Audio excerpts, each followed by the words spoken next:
go. Oh, okay. Let me change my live on TikTok. We're just gonna run this. Tonight's gonna be a different kind of live. We're just gonna be open forum style. That's what we're gonna do. I don't want this to be a subscriber only live, so we're gonna certainly turn that off. And I don't know why the hell it's on. Let me see if I can end that. So bear with me for you folks that are on YouTube. I'm trying to start the live up on TikTok, but it's currently set to subscriber only. And I do want to be able to talk with everyone. So I don't want it on subscriber only. So if you will, Diddy guilty, cheeky chops. Yeah, Diddy is in trouble. Diddy is, I don't see Diddy escaping any of that. You guys see me, I'm in my damn robe tonight. There we go. Sub only live chats. We'll turn that off and we'll make it happen. Yeah, you guys just got me in a robe. We're just going to talk some shit tonight. It's not necessarily going to see your comment. Lori said he's a psycho. We're not going to really, I didn't go through the process of what I normally do with a really deep subject. I want to hear from you folks tonight. That is what we're going to do. Is this going to be more along the lines of hearing from you folks? We're going to have, for the most part, an open forum on election talk. Being honest with you, I was not going to do a live this evening, but I had a few viewers ask me about doing it this way. So I figured I'd come on here and talk to you. Okay, so we'll start it out in 3, 2, 1. What up, folks? Once again, it is indeed your boy Tim, the handsome liberal. Okay, so I do got all the equipment up. So how are you guys feeling about this? 5 days out. In fact, it's damn near 4 days out as of midnight. We're mere 4 days away from the election, and despite it being so damn close, nobody knows who's going to win. Now, I see in the comments right off the bat, Laura is saying Trump 2024. I get it. But at the end of the day, that is your wish. That is not what any poll is saying, which is why yesterday when I kept playing the clip over and over again of Trump claiming that he is ahead in every state, I still found that to be problematic because, like I said, not one single state is really strongly calling it. Now, we played this last night, but just for shits and giggles. Comments from Trump. Politicians that have been doing this for a long time, 30 and 40 years, said there's never been an event so beautiful. It was like a love fest, an absolute love fest, and it was my honor to be involved. Republicans never lead in the early voting because for whatever reason, it's habit or it's a certain security they feel in going to the booth. But we never lead, and I don't know if we've ever led in early. Every single state we're leading in. Some states are in play that nobody thought would ever. Now, some people tried to swing that and say that, because I made a video and suggested that there's no reason for him to lie like this unless he plans on saying the election was rigged. And some folks were saying, well, he means they're ahead in every swing state. Now you hear him say some states are in play that normally are not in play.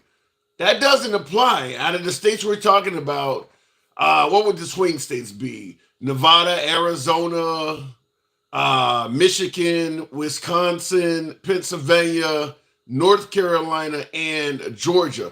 Out of those states, that's all of the swing states, by the way. There is no additional. Those are all of the swing states I just gave you off the top of my head. The only swing state out of those that is in play that's normally not in play is North Carolina. So when he says they're ahead in every state, including states that are not in play, why would he say a state there that normally goes Republican? He's indicating to his supporters that MAGA is ahead in all 50 states. That's insane. That's insane. And I brought that up last night, that the only reason why he would say he's ahead in all 50 states, in my humble opinion, is that he is falling along the lines of, or he's playing to the phrase too big to rig, so that if something goes wrong, he can say, we were ahead 5 days ago in all 50 states. How the hell could we lose unless they cheated? In my opinion, that's the only reason why I can see him saying that. There is no poll in existence, not a single poll in existence on the right or left side of the aisle that suggests that Trump is ahead in all 50 states. There's just no reason at all for him to say something like that in terms of being legitimate or being honest. But what I'm on here for this evening, I wanted to talk to you folks. We're just going to have wide open forum of election talk. I mean, we're talking, like I said, almost 4 days. Now, I want to ask this question as well before we start taking callers. If Kamala Harris has essentially no record to run on, and that's a fact, she really has no record to run on. In fact, folks are attributing border security as a negative to Kamala Harris. Many voters suggest that Trump would be far more reliable in securing the border. They're far more favorable of Trump in regards to restoring the economy. I have to ask the obvious question: why the hell is Kamala Harris competitive? If Trump has this solid record to run on, and Kamala Harris is getting all of the credit for the perceived failures of the Biden administration, why the hell is she still competitive with Trump? Trump should be way out in the head by far. Why is it still close? And I'm going to tell you right off the bat, I don't want to hear any bullshit about the media. It is close. There is no doubt this election is close. It has nothing to do with media hype or any of that bullshit. And I will tell you this, folks. And I see in the comments, CS says it's not close. Well, if you say it's not close, what do you think it is? Do you think that Trump is way out front? Do you think that Kamala is way out front? Because you're saying it's not close. Why didn't Trump fix the border when he was in office? Well, he faced a lot of resistance, but you're correct. He didn't build the wall. He certainly didn't drain the damn swamp. But he absolutely was better at securing the border than Biden. I don't think there's any deny. In fact, I personally believe that there would not be a better president in regards to securing the border than Trump. I believe Trump would be the best president we've ever had in terms of border security, because I personally believe Trump wants to secure the border, the southern border. I'm not talking about the Canadian border. That's a whole different conversation. I think Trump wants to secure the southern border to such a degree that he would break the law and violate the Constitution to keep it secure. Remember the Muslim ban? I mean, Trump has proposed a lot of things in terms of defending the border that weren't even legal. So I definitely believe that you're going to get far more border security out of Trump than you would get out of Biden or even any of the other 9 Republicans that ran and tried to primary Trump. I'm talking about the Ron DeSantis and Chris Christie and Nikki Haley and Vivek and all of those folks that ran against him earlier this year. I don't think anybody would secure the border more so than Trump. And that's because, like I said, I do believe that Trump would violate the law to secure the border. Donald J. Trump is calling for a total and complete shutdown of Muslims entering the United States until our country's representatives can figure out what the hell is going on.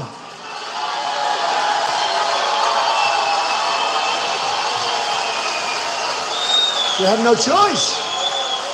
We have no choice. Now, the Supreme Court at the time ruled that was unconstitutional. You can't close the border to everyone of a certain religion. But he was going to do that. I mean, can you imagine Christians being banned from it? No Christians can come in this, can do this, whatever the ban is about. It's a total ban on all Christians. That's akin to what he was doing. A total ban on all religions. No other politician is going to do something like that. So I do believe you'll get more border security out of Trump than anybody else because he'll go that far with it. Flight 454. Good evening. Welcome to the program. So, what do you think? Why is this so close? I think it's two things. You got a very high no Trump vote. Like, no Trump period. Yeah. And two, I think the polls, I think they're tired in the last 2-3 elections. They've been wrong. I think they're making it close so that they can't be blamed for having it wrong. Well, if they are making it close, what is it in reality? I think it's closer to, I don't think it's closer than the polls. I think it's just a little bit higher. So, I mean, go ahead. Like when I think it's probably right over the margin of error. Who do you, if you just giving your speculation, of course none of us know who's going to win this damn election, but who do you tend to think might eke it out? And it doesn't matter, and by the way, it doesn't matter who you voted for. You could believe the guy you voted for, the guy or gal you voted for is going to win, or you could be a Trump supporter that might think you're going to lose, or a Kamala Harris supporter that believes Trump's going to win. So who do you think is likely to take it? I think Trump's going to take it because of Pennsylvania. Really? And explain that. Pennsylvania going to Trump for what reason? Because she didn't pick Shapiro to be her running mate. And the things that have been going on with the Israel war, I think that's going to have a lot. And then Shapiro actually come out and was talking about the garbage comment. I think that's going to kind of sway some people. What do you mean Shapiro talking about the garbage comment?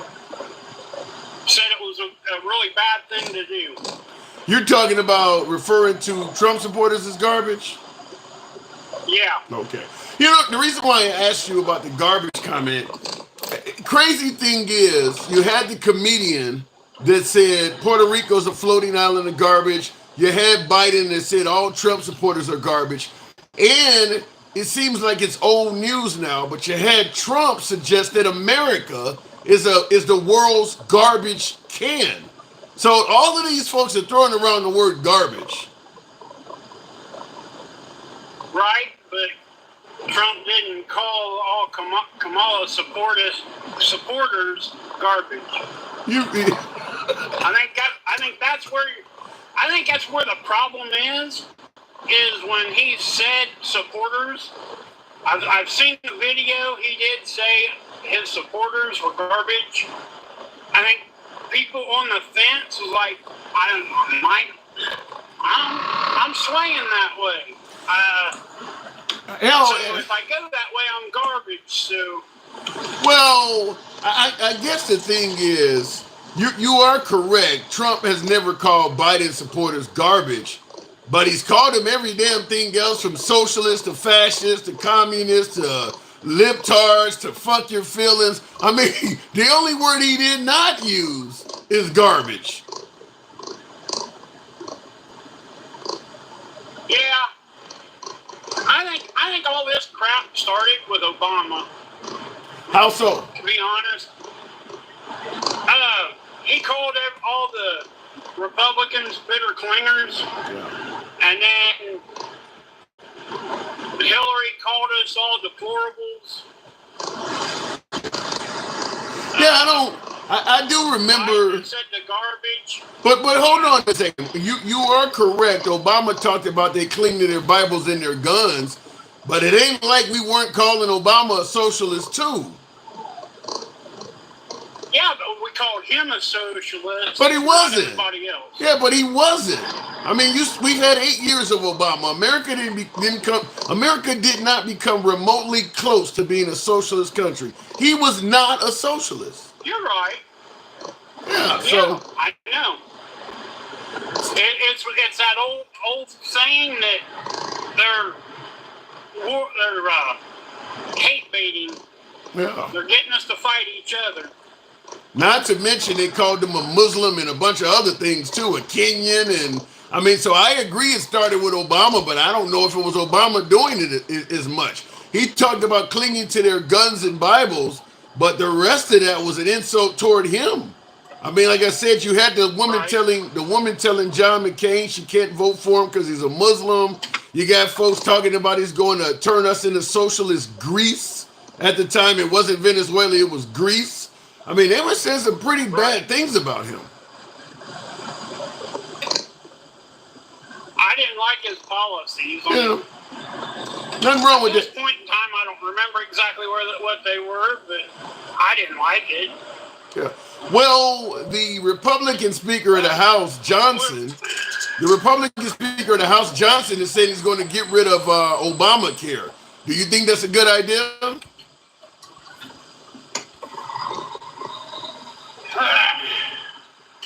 I don't like it. A friend of mine tried to get insurance through that, the Affordable Care Act, and she had to pay her entire check. She was working part-time, getting 30 hours a week, and her entire month's check had to go towards that insurance. Wow. I think it ended up being like $50 out of each check she could have lived on. So she is obviously working somewhere that the employer does not offer her insurance. Right. Yeah. Well, it was a part-time job. That's why. Okay, fair enough. Yeah, She was making too much to get help from like the full Hoosier Health Care, whatever it's called. Mm-hmm. So she had to go searching for it, and then when she got a hold of about the affordable health care, then they told her that about her paycheck. Yeah, I think we should. I don't think it's very good when it comes to the money part of it. Yeah, I think we should separate healthcare from employment because it's pretty clear employers do not want to provide healthcare. I think, to me, I believe healthcare should be just like when you're down 911. The police don't charge you for services, and yet we have an efficient police department. The fire department don't charge you, and it works there. I don't know why, for some reason, when it comes to the medical industry, that we can't do it like other countries. But what I want to ask you is this.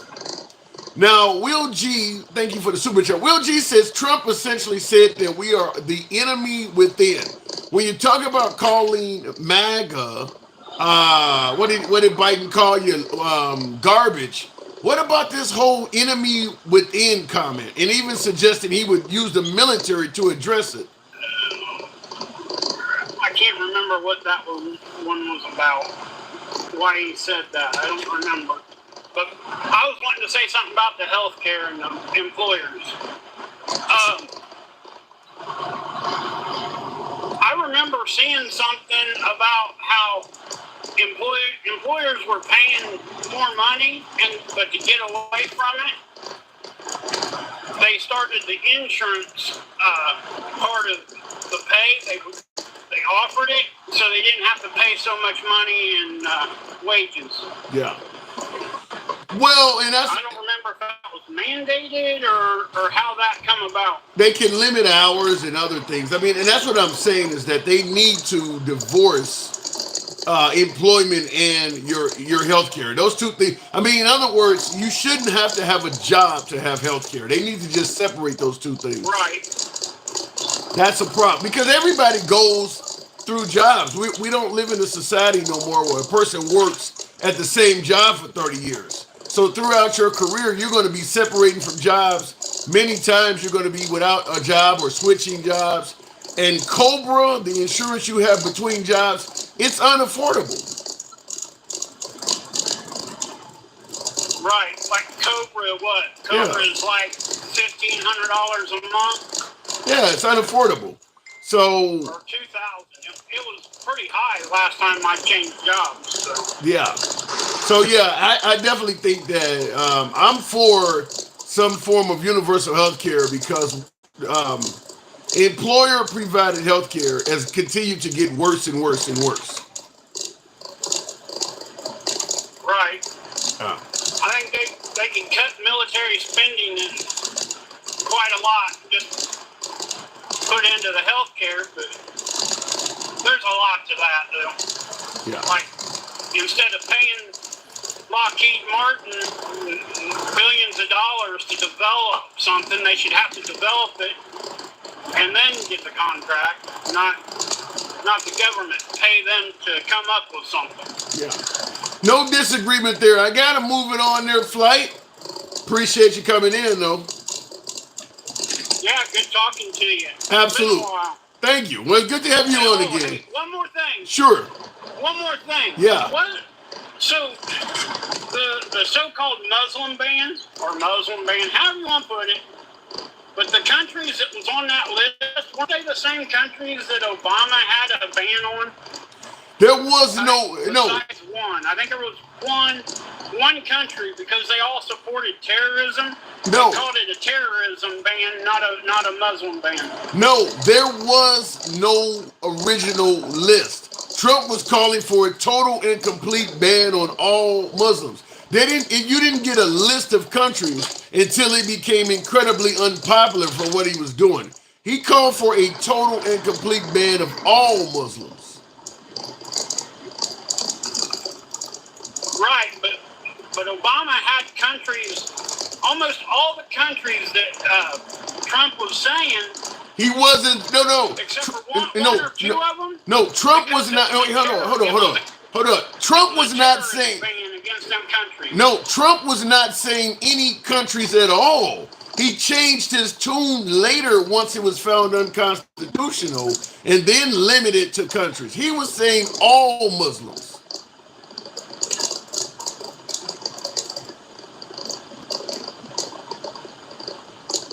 You there? I thought it was countries. I'm sorry. All right. I really did. Okay, fair enough. I gotta move it on, but I remember all that about the countries and stuff. Yeah. I thought the Muslim ban come after what that list was. Yeah, he didn't. I'll play it. I gotta move it on, but I will play it on the other side. I appreciate you coming through. All right, moving on with the program now. I will let you hear this just because he's not the only person that has brought up that it wasn't all Muslims, it's countries and things like that. Here's the actual clip. Donald J. Trump is calling for a total and complete shutdown of Muslims entering the United States until our country's representatives can figure out what the hell is going on.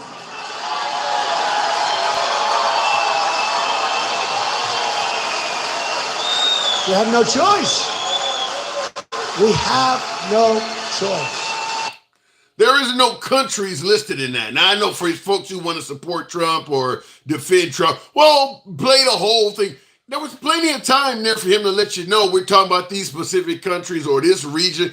Clearly, he said a total and complete ban of Muslims. So there were no countries. Now, later he did, once it became incredibly unpopular and I think the Supreme Court ruled it unconstitutional. He did limit it later to countries. But you hear the original. I mean, he used the term total and complete shutdown. That's not specific countries. That's a total and complete shutdown. So you agree that Trump should be locked up, says Where RV. I don't think he should be locked up for this. What are you talking about? I don't think this here, which was unconstitutional. I mean, okay, he proposed a law, or he proposed enacting a law that was deemed unconstitutional. They corrected it in the story. Now, I don't think he should be locked up for this. I do want to respond to a super chat. Thank you, Will G. Appreciate it.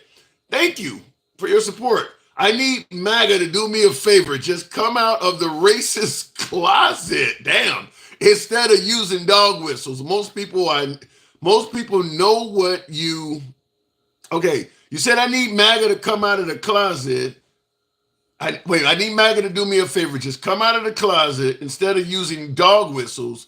Most people know what you, and okay, you stopped it there. It's up to you to know what you are so we can actually recognize you and not fight you in the shadows.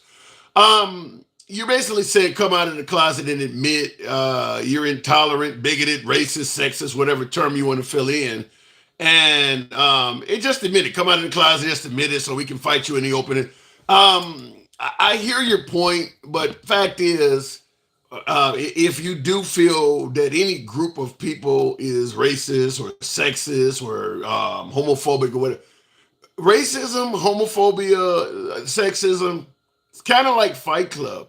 You don't talk about racism, sexism, or homophobia. Even most white supremacist groups will tell you we don't hate anybody. We're just for the promotion of our own. You can go throughout U.S. history during the era of Jim Crow laws when it was obvious America was racist. Try finding politicians that openly admitted it. It's like Fight Club. You don't talk about it. So when you suggest that they come out of the closet, that ain't how it works, Will. People don't admit. I mean, can you imagine somebody saying, I don't like you simply because of how you look when you were born? Nobody's going to say that. It sounds terrible. So you come up with other reasons. I don't hate you. I just want you to live over there with your own, and we stay over here. I mean, you come up with reasons to do what you're doing without admitting that. So while I understand what you're saying, that's not going to happen. That's not going to happen. It never has happened. Throughout history, it's never happened. Anyhow, looking in the comments, you want everything to be bad, says where are we? Bad how? So what we're asking is, in regards to getting back to the actual topic is, who do you think has this election? So close, yet Kamala Harris has little to no record to run on. Trump has a solid 4 years. People favor him on the economy. People favor him on the border. People favor him for the fact that we didn't have a whole lot of military conflicts going. Yet the race is so competitive. Why the hell is that? Why the hell is it so competitive? Now, I want to point out also, my other caller, before I'll go right to the box after this. But my last caller was talking about Trump is likely to win Pennsylvania because of events in Israel and the fact that the Pennsylvania governor is Jewish. Well, he's also Democrat. Now he's saying because she didn't pick his name Shapiro, if I'm correct. I think his name is Shapiro. Because he's saying because Kamala Harris chose Tim Walz instead of that Jewish governor. I'll submit this to you. If Kamala Harris had chosen Shapiro of Pennsylvania, I think folks would have been not favoring her because her running mate was Jewish. I think personally, maybe I'm wrong. You guys can feel free to criticize me all you want. You know how the program runs. I'm totally about free speech. But I believe the reason Shapiro did not get picked is because he's Jewish. I really believe that is the primary reason why he didn't get picked. But maybe I'm wrong. Let me go back to the box. But I do believe if that guy if he was a different religion, he would have got picked. Arshify, one of my subscribers, good evening. Welcome to the program, Arshify. So close. So close. Hi. Good evening. Hi. 5 days. Why is this still so close? I am a voter. I've been a voter since 1992. Okay. I've worked polls. I've registered people to vote. I've done all the things. I don't believe polls anymore at all, Tim. And the reason why is I lived through 2016. Oh, Hillary was for the win. She was for the win, bro. And you know what? She lost bigly. Trump would say. What about the red wave of 2022? And it wasn't a red wave. My periods are heavier than that. So yeah, no, it's a thing. I think sometimes people, if they pick up the phone and they're answering, it depends on who's in the room. Yeah. Okay? Yeah. It depends on who's in the room. And what shouldn't be, I mean, I grew up where your vote was, no matter no matter where you were in your household or your family, your vote was secret. We didn't talk about our vote. Well, we didn't have social media. We didn't put so many people together like we do now. Thank God. Thank God. Well, I don't know about that, Archie. I'll tell you it is. There's a whole lot of misinformation out there, and thanks to social media, we can all meet. And like, for instance, I'm like the whole Muslim ban. For instance, I was just talking with my last caller. He believes it was specific countries. Well, because we can all meet, I can show him where Trump was calling for a complete ban on Muslims. So social media also helps clear up. Yeah. Correct. I think it disenfranchises women more than males. How so? I mean, we've had the right to vote. Well, women have had the right to vote less so than men, and then people of color, as you know, have had the right to vote less often than the rest, right. And all the obstacles that we have. My thoughts are, and I'm actually really happy about it. I'm not discouraged. Is thank you for not inflaming the Harris vote. Make sure, because I think what happens is with Hillary in 2016 was, oh, she had it in the bag. I don't have to show up and show out. It's a good point. You know, hold on. I'll interrupt you to say this. Because a lot of folks believe the mainstream media leans left, including myself. I believe more outlets lean left. I would say this. I believe. I think they learned their lesson. They learned their lesson. What do you mean? Well, I don't believe in polls because polls aren't votes. They're likely voters. It doesn't mean you have actually voted. So then let me ask you this, in your own humble opinion. If you don't believe the poll, what do you personally believe is happening right now? Let's take the polls out of it. Do you think it's close? Do you think one side has got it in the bag? What do you personally think if you don't believe the polls is going on right now? I don't want to jinx. I don't want to jinx or say anything wrong, but what I do know is a lot of us with ovaries and uteruses are showing up in a different way than the polls may show. Yeah, but there's a lot of people with dicks going the other way. Yeah, but we're the majority. 53%. You're right. 53%. We're the majority, and you know, Tim, my hope it's not my promise, but I don't want anybody on this live to think that I'm insinuating that Kamala is going to win. You are.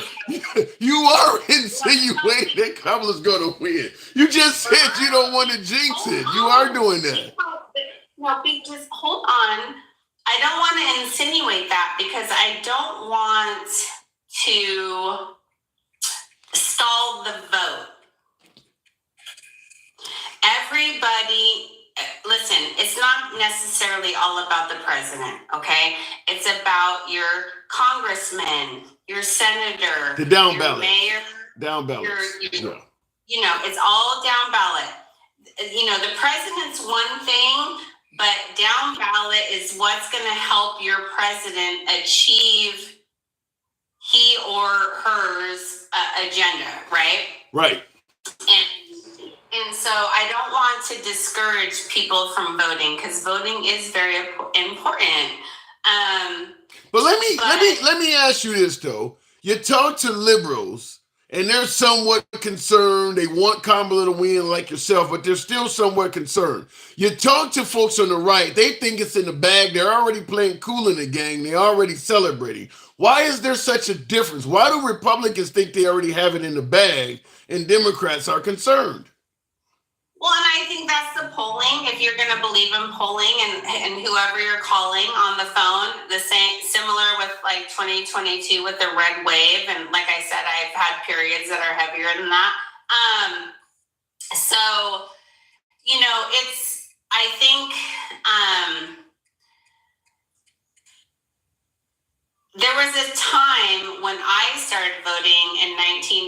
two. It was Bill Clinton versus George. It would have been Bill Clinton versus George H.W.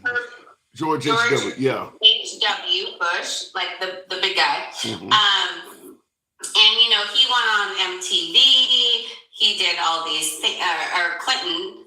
Bill Clinton went on all of these things to like reach out to the young vote. And I feel like,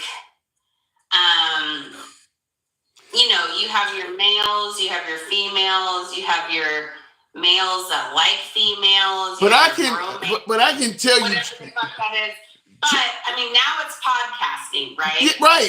Then Trump should get the edge. He's on Joe Rogan. Trump is doing those programs like what Bill Clinton did in the 90s. Trump is doing the equivalent of that on social media. And so is Kamala. You can't disregard that. She might not be going on bro shows, but she's going on shows. Yeah. Okay. Like she's going on shows, and at this point, it's like, why does a woman have to work 10 times harder than a man? She's blazing away because she would be a trailblazer at this point. No. You please don't give me an excuse. It has nothing to do with anything. Like, he lost 2020. He got fired. Now he's trying to get rehired, and she's already been hired. We should anyway. It doesn't. That's. But no. There's more to it than that, Arsha. Fact is, people favor Trump on the economy. They favor him on the border security. They favor him on the global, the global outreach of America. He has a record. She doesn't. That's why she's got to work hard as well. You know what's amazing about being the vice president is you're just there in case. Right. If he wanted to fix the border and do all that stuff, he would have done it in his 4 years. That's the thing I have an issue with. Is like, I'm going to fix this. Like, bro, you didn't fix it in the beginning. But hold on. Please don't interrupt me.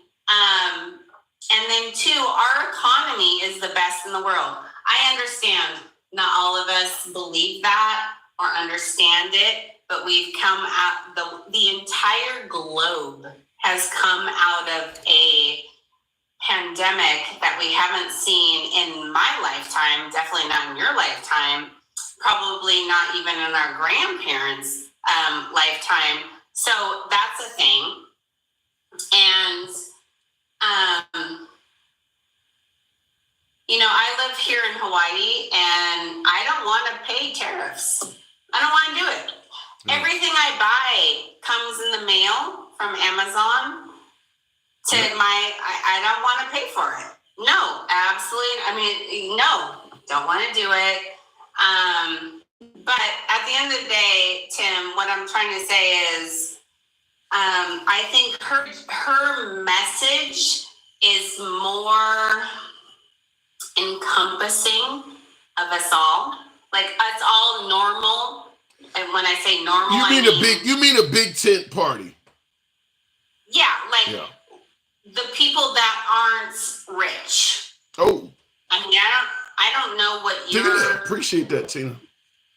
I don't know what and I don't want to know, because that's your own, that's your privacy. But I mean, we're a family of four. We live in moderate means. But are you doing better now than you were under the Biden years? You're talking about a family of four. Were you not better financially off? Better off financially under Biden, or better yet under Trump than Biden Harris? No, absolutely not. I've had like a $6 raise in the last 4 years. All right. Which is a lot, $6 an hour. It's a lot, and my husband is making more. My 401k is making more. My husband's is making, everybody, I mean, you. All right. I get it. Well, real quick, I got to move it on. I'll give you the last word there. Go ahead. Wait, listen, I think the problem with Americans is we focus on today.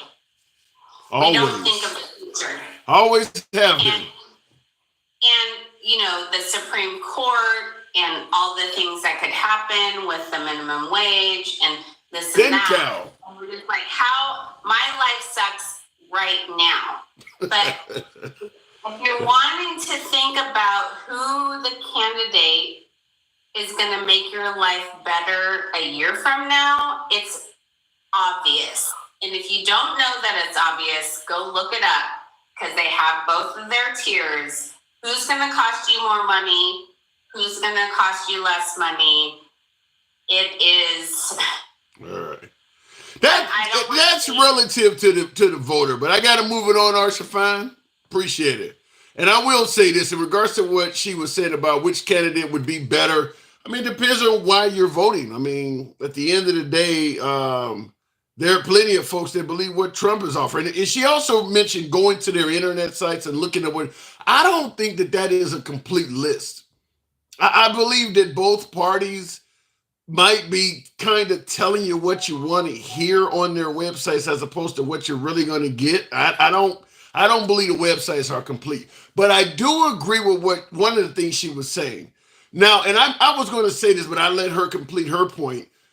Before I go back to the box, by the way, and by the way, tap the screen. I haven't been asking you folks to do that. Tap the screen, get the likes up to about 20,000 on TikTok. Smash that like button on YouTube. You know how the program is ran. We don't block, ban, or censor anyone for their commentary.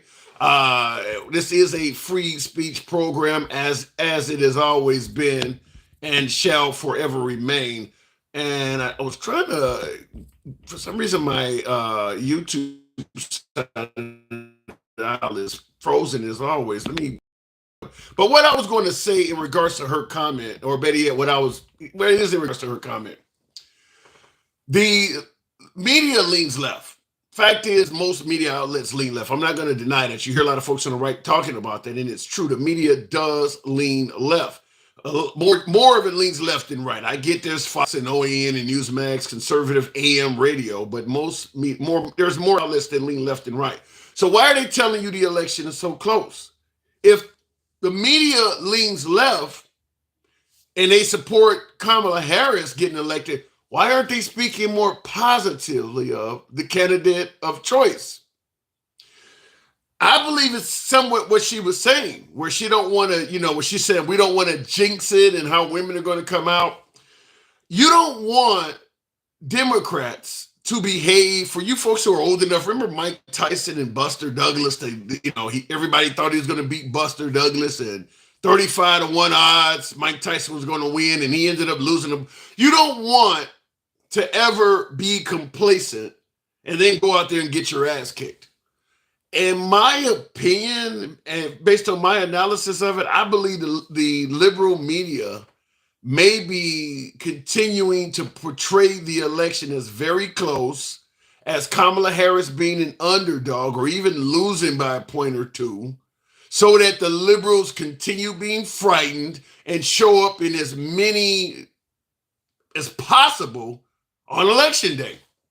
If you lean left, that's what you would say. Now, on the right, you got Trump supporters who believe it's in the bag, who believe they're going to win, believe the race is already over with. Why would you do that? Why would you tell your supporters the race is already won? Let's say I got a hot date that night that I was going to vote. I haven't voted yet. It's election day. And a chick I've been trying to get with has offered me to go to dinner, but I need to stop off and vote first.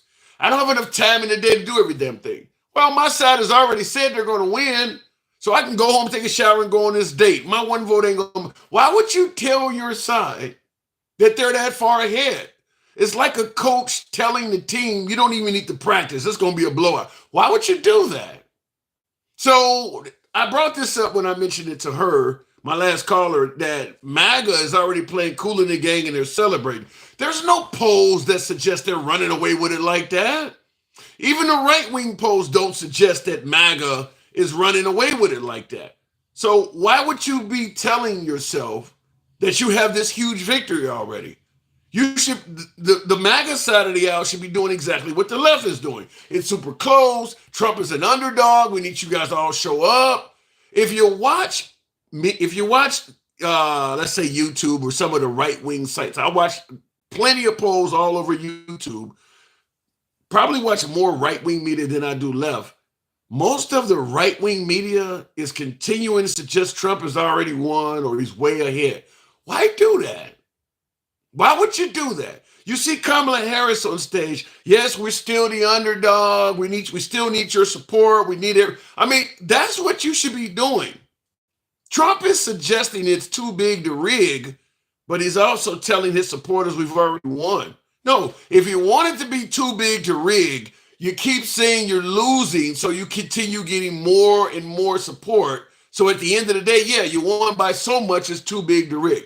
I don't think what he's doing, in my opinion, is a good idea. But maybe I'm wrong about that. I think you should continue telling your side, this is going to be a very tough opponent, and we need to prepare and fight as hard as we can. Even if you feel like it's a blowout in your heart, you should continue saying that. I see in the comments. So I see that big Slim trying to get me to shut the fuck up. Let me go back to the comment. Real quick, I do want to respond to a super chat also. You clearly see that MAGA is using nothing but whistles, especially with they and them, villainizing Palestinians, Muslims, Latinos, black people is absolutely nothing about Euros. Just come out.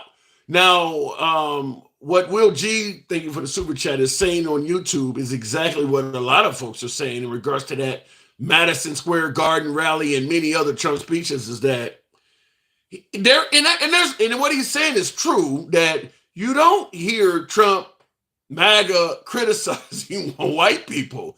That's a good point. I mean, Haitians are eating cats and dogs. They got things to say about Hispanics, got things to say about African Americans. They don't seem to have any major issues with white people.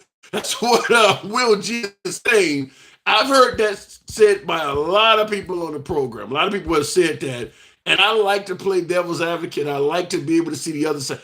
I can't come up with anything other than, yeah, they'll say something about Nancy Pelosi or Chuck Schumer or, a white liberal. But outside of that, he is right. Just like Tony at the Madison Square Garden joked about everybody but white people. Will said that again. He says, just like Tony at Madison Square Garden joked about everyone but white people. I wish I could play devil's advocate. I'm willing to do it. Somebody give me some. I'm willing to play it, but I can't on that. The one and only Gen X. Good evening to Gen X. You got to ask yourself, why would you support a team like that, says Kenneth. Team like what? Which team are you talking about? Brother from another mother. Hey, what's going on, man? What's going on?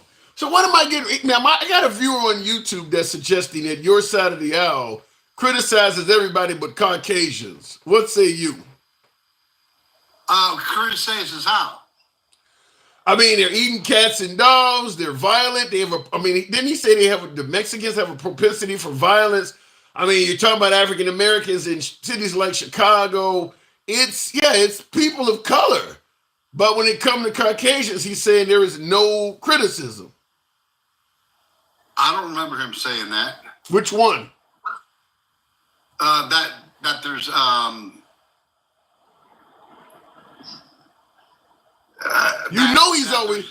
he's always talking about Chicago. I don't think that's up for debate, is it? What do you mean? He's always talking about how violent liberal cities like Chicago are. We know there's not a bunch of liberal. Chicago is a violent liberal city. Yeah, and you don't hear him talk about cities that are in Republican states. Memphis is actually more violent than Chicago. So is St. Louis. You don't hear him bring those up at all. Baton Rouge is more violent than Chicago. There's Little Rock, Arkansas, some would suggest is more violent. I mean, there are other cities out there that have a higher murder rate. And why should he? Then why should he pick Chicago? Because Chicago is one of the most violent cities in America. And I just told you there are cities that are more violent. Why are we focusing on Chicago? Because he's starting at one, and he'll probably move on to the next. What?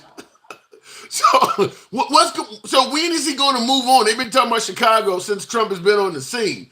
What does it take? So what is he going to do? Talk about Chicago indefinitely? Well, no, of course not. But he needs to figure out one thing before he moves to the next. He was president for 4 years. What exactly is he trying to figure out about Chicago? I don't understand the question. You said because he needs to figure out one thing before moving on to the next. What do you mean by that?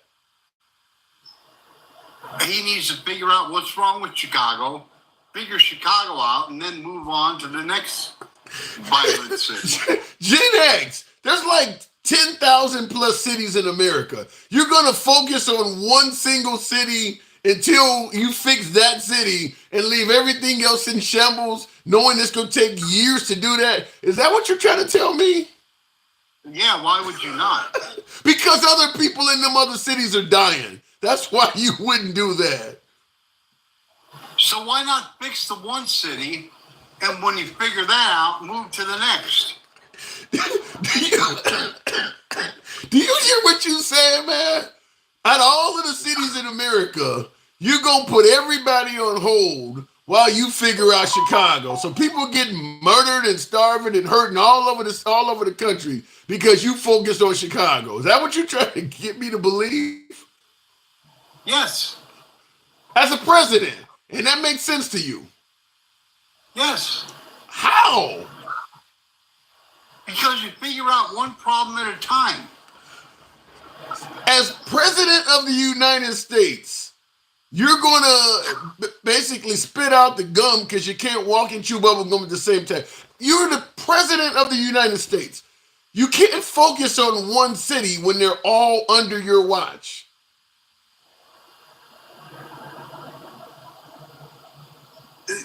Can you figure out 15 things under your watch? That's what you have a staff. Remember to surrounding yourself with the best and brightest. If you actually do that, which he clearly did not, appreciate that, Tina, thank you. If he would actually do that, yes, you can do all of those things at once. I don't think you can. Are you up late? I'm up very late. Okay. All right, because I can tell you really struggling with this. All right, Gen X, I'm gonna let you get some rest, man. We can talk about this when you're more rejuvenated. Come on back through, man. I'm gonna let you get some rest. All right, brother. All right. Look, at the end of the day, I enjoy speaking with my guest. Gen X is a friend of the program. Gen X is welcome back anytime, any day. My door's always open to Gen X, but I couldn't chase that. I didn't have, I mean, when you're suggesting the president only focus on one city in a nation of literally thousands of cities, I don't have a comeback for that other than let this man get some rest. Will G says Trump is foolish enough to still think the election is one night only and that he will go to sleep at midnight with him up, so he basically won. I hope not. Now, he's telling people to vote early this time. So I don't agree that he's, as you say, he's foolish enough to think the election is one night only. He's telling people to mail in and vote early. I've been watching a lot of his rallies. For folks who, if you got free TV, now I got the Hulu or whatever, but when you turn the television on, Samsung television, it's got, the free stations you get as long as you got internet. And I have mine tuned to Fox, the free Fox version before I go to Hulu and watch the Fox News Network. They have a lot of rallies on, which is why I like that channel. If you got a Samsung TV with that free, all of those free channels, they got a Fox News channel in there. It's not Fox News, but it is a derivative of Fox, and they show you all the rallies live. I really like it. And I'm watching Trump rallies, and he is telling his supporters to vote early. So I don't think it's a one night. I don't think he thinks that. I think he thought he made that mistake in 2020, telling his supporters not to mail in votes. And which is why when he went to bed, people say I went to bed, he was up, and I woke up, he's losing. Because of that, they knew all of the mail in votes are going to be liberal. That's not happening this time. There's a lot of Republicans signing up they signed up to vote early. So that's not going to happen as much this time. Continuing on with the program, though, Tina says he makes a lot of sense. I don't quite get it. They all think he's been president since 2016. None of them believe he lost in 2020. Yeah, well, that is true. That I was, in fact, Gen X, my last caller I was talking to earlier. We talk we talk outside of the program.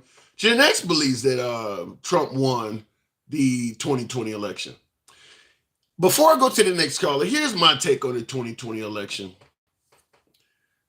Everybody that had any say-so, polling, the governors of every state, they all say Trump lost. All of the election courts. I think that from a MAGA standpoint, I think MAGA tends to side with Trump over any government organization. I get it. But there are so many of these entities and government organizations.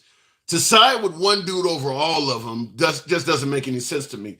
Even up to including the point of Trump went out and hired his own third-party auditor, and they came back and told him he lost. The people he paid to come back with an answer that was beneficial to him. They came back and said, like in Arizona, sir, you lost by a few more votes than we originally thought. You actually lost by more. There's nothing you're going to tell MAGA that's going to make them believe that what Trump said about that 2020 election was wrong. So I've kind of come to that conclusion. I mean, because every Republican in Washington, probably with the exception of maybe Matt Gaetz and Marjorie Taylor Greene, just about every other Republican either says Trump lost in 2020 or they run their asses off from that question. Like J.D. Vance don't even want to answer the question. Back when he was comparing Trump to Adolf, you know damn well what he was saying back then.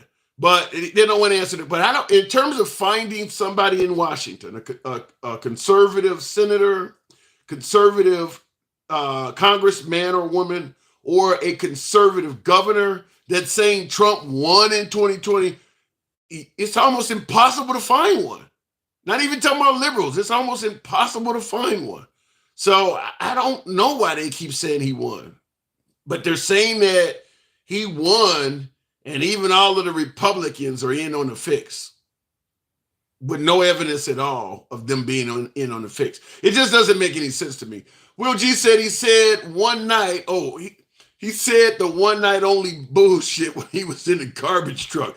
Yeah, but he's saying it different at the rally. So, look, he might be backtracking, but when Trump was at the rallies, he's telling his voters to vote early. I mean, I was watching the rally the other day where he actually asked, how many of you folks have voted already? And when some of the folks applauded, he said, that's great. This is impressive. I need the rest of you to get out to vote. So he is telling them to vote early. Magnus Red. Sir, you're going to watch the J.D. Vance, Joe Rogan. I'd like to see it. Look, let me just say, I'll go to the box. I've been meaning to do that, but I'll go to the box. And thank you folks that are tapping the screen. Get us up to about 40,000, Thou. Tap the screen. Smash that like button on YouTube. Get us up to about 60, if you will. J.D. Vance, Joe Rogan. Joe Rogan is a great interviewer. I like his podcast. I mean, he is number one on YouTube, number one on social media. But I will add a slight disclaimer. The overwhelming majority of Joe Rogan's audience is straight white males that mostly are MAGA. Just being factual about it. The overwhelming majority of his audience is MAGA. He has said a few things that are favorable about Kamala Harris. He talked favorably about George W. Bush. Barack Obama. There's some YouTube shorts out there of Joe Rogan speaking positively of Obama. But fact is, most of his audience are Trump supporters. And I'm bringing that up is because he's not going to really hardcore hammer Trump and put his audience at risk like that. He may ask Trump a few tough questions, but if Trump gives him a complete lie, he's more likely to move on than keep hammering him on it. That's my opinion. Now, I see in the comments, Poole says not true. All right. Joe Rogan is biased, MAGA, and a conspiracy theorist, says Mr. Mike. I'll leave it at that. I see in the comments. Now, I agree with you. I love something that says mobile games or something. He says Joe Rogan is not right wing. I don't think Joe Rogan is right wing either, but I do believe he realizes his audience is mostly right wing. So there are certain things he's not going to go in. He's not going to come up there and say Trump is something that's going to isolate him from a ton of his audience. Because as big as Joe Rogan is, if Trump starts saying some really bad shit about Joe Rogan, he will get smaller. I don't think there's anybody that's an independent or that's a Republican that Trump cannot trash their career. He can't trash the liberals, obviously, because it is what it is. But if you got an audience that has a large right-wing base, or most of your consumers or your customers are right-wingers, Trump can end your business. Trump can end your business. And Joe Rogan is one of those folks where most of his consumers lean right. So I do believe that while Joe Rogan is a great interviewer, he realizes the situation he's in with that. I don't think he's going to get wild on that like that. Let me continue with the program, though, with Angle Fan Gaming. Was Dan Callan on it? Good evening, Angle Fan. Kamala is going to fix what she broke. What did Kamala Harris break? Good evening, Angle Fan. So what do you think? Why is it so close, even though Kamala Harris really has no record to run on? Ideology. Explain. Women, it's the same thing for Democrats every year. Abortion, race, the same topics every time. Well, you think that's something unique to Democrats? It's guns on the right, is it not? Socialism, I mean, you guys say the same thing too. That's kind of how it works.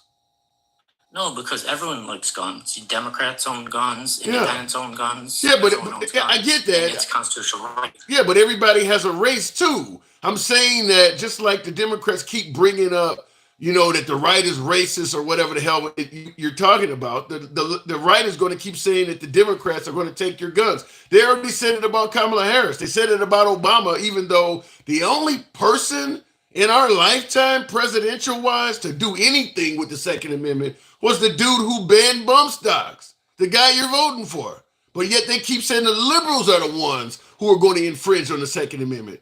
They're voting for a guy who officially did that. Yeah, like I don't remember that restriction or why it happened or whatever, but I don't agree with that. But that's one issue. He didn't just ban bump stocks either. He talked about taking away guns without giving people due process. Do you remember that one? No, I mean if that was me, I would like I said, there's a lot of crooked judges, and I would vote that unconstitutional because I don't think any gun changes or restrictions should be unconstitutional in my book. Okay, I'm just pointing it out because we're saying that we often say that the liberals are the ones that are going to infringe on the Second Amendment, but Trump is the only president that actually did it. I believe it was Beto O'Rourke that said he wanted to take everyone's guns. Right, but Trump is the one that, Beto O'Rourke said, you're damn right, we're going to take away your AR-15s. But what I'm saying is they didn't give Trump credit for, Trump also talked about taking away guns. I don't remember when he was in office, or did he? Well, he said it. Yeah, he said it while he was president. You don't remember that? No, like I said, he has the Supreme Court, so he has a chance to do it if he wanted to. But I don't know if did it actually happen. Okay, let me see if I can. I think I'm looking at the clip, and we'll let you hear this and get your opinion on this. Now, this happened right after the Mandalay Bay mass casualty event where the guy took out the windows in his hotel room with it, had a host of AR-15s, fired across the street, hitting like 500 people, taking the lives of about 50. This is while Trump was president, I think this was in 2017, this is Trump talking about taking away firearms. Yes, go ahead, Mike. Well, in the category, you've spoken about it, Mr. President. We've got violence restraining orders. They're called. California actually has a version of this, and I think in your meeting with governors earlier this week, individually and as a group, we spoke about states taking steps. But the focus is to literally give families and give local law enforcement additional tools if an individual is reported to be a potential danger to themselves or others. Allow due process so no one's rights are trampled, but the ability to go to court obtain an order, and then collect not only the firearms, but any weapons in the possession Or of that might individual. take the firearms first and then go to court, because that's another system, because a lot of times by the time you go to court, it takes so long to go to court to get the due process procedures. I like taking the guns early, like in this crazy man's case that just took place in Florida. He had a lot of firearms, they saw everything. To go to court would have taken a long time. So you could do exactly what you're saying, but take the guns first, go through due process second. What say you? Like, I hear what he's saying, but I don't think, is that a legislative thing? That's just him talking about it. That's not him telling a judge to do it, and that's not like a legislative thing. That's just him talking to a... And Beto O'Rourke was not just talking? Yeah, no, that's them putting him in motion. Like, He wasn't even in... Wait. Beto O'Rourke can't put anything in office. He wasn't even elected. When he yelled, "You're damn right we're going to take your AR-15s," he was a citizen.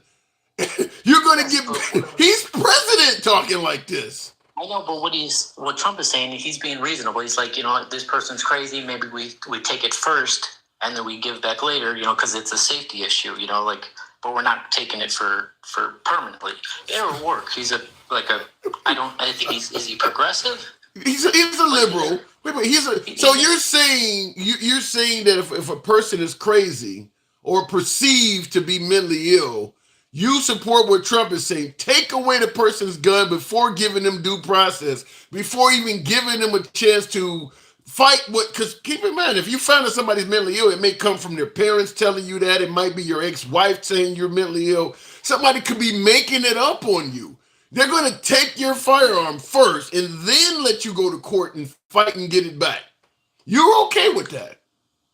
No, that's what I'm saying. Like, I do not agree with that. I do not agree with the red flag laws. I do not agree with Trump or Beto or anyone taking your guns away. I do not agree with any of that, like people saying things. I think it has to be proven in court. Like, I understand all the people that want to do these, sad stories and manipulations about, this person's crazy, or a girl that's mad at a guy. Oh yeah, he's crazy. He hits me. Like some sad story about whatever, and he gets arrested and guns get taken. And I get it, but I get it. But when we talk about liberals taking guns, what liberal president has said anything that's that is as strong of a Second Amendment infringement as that?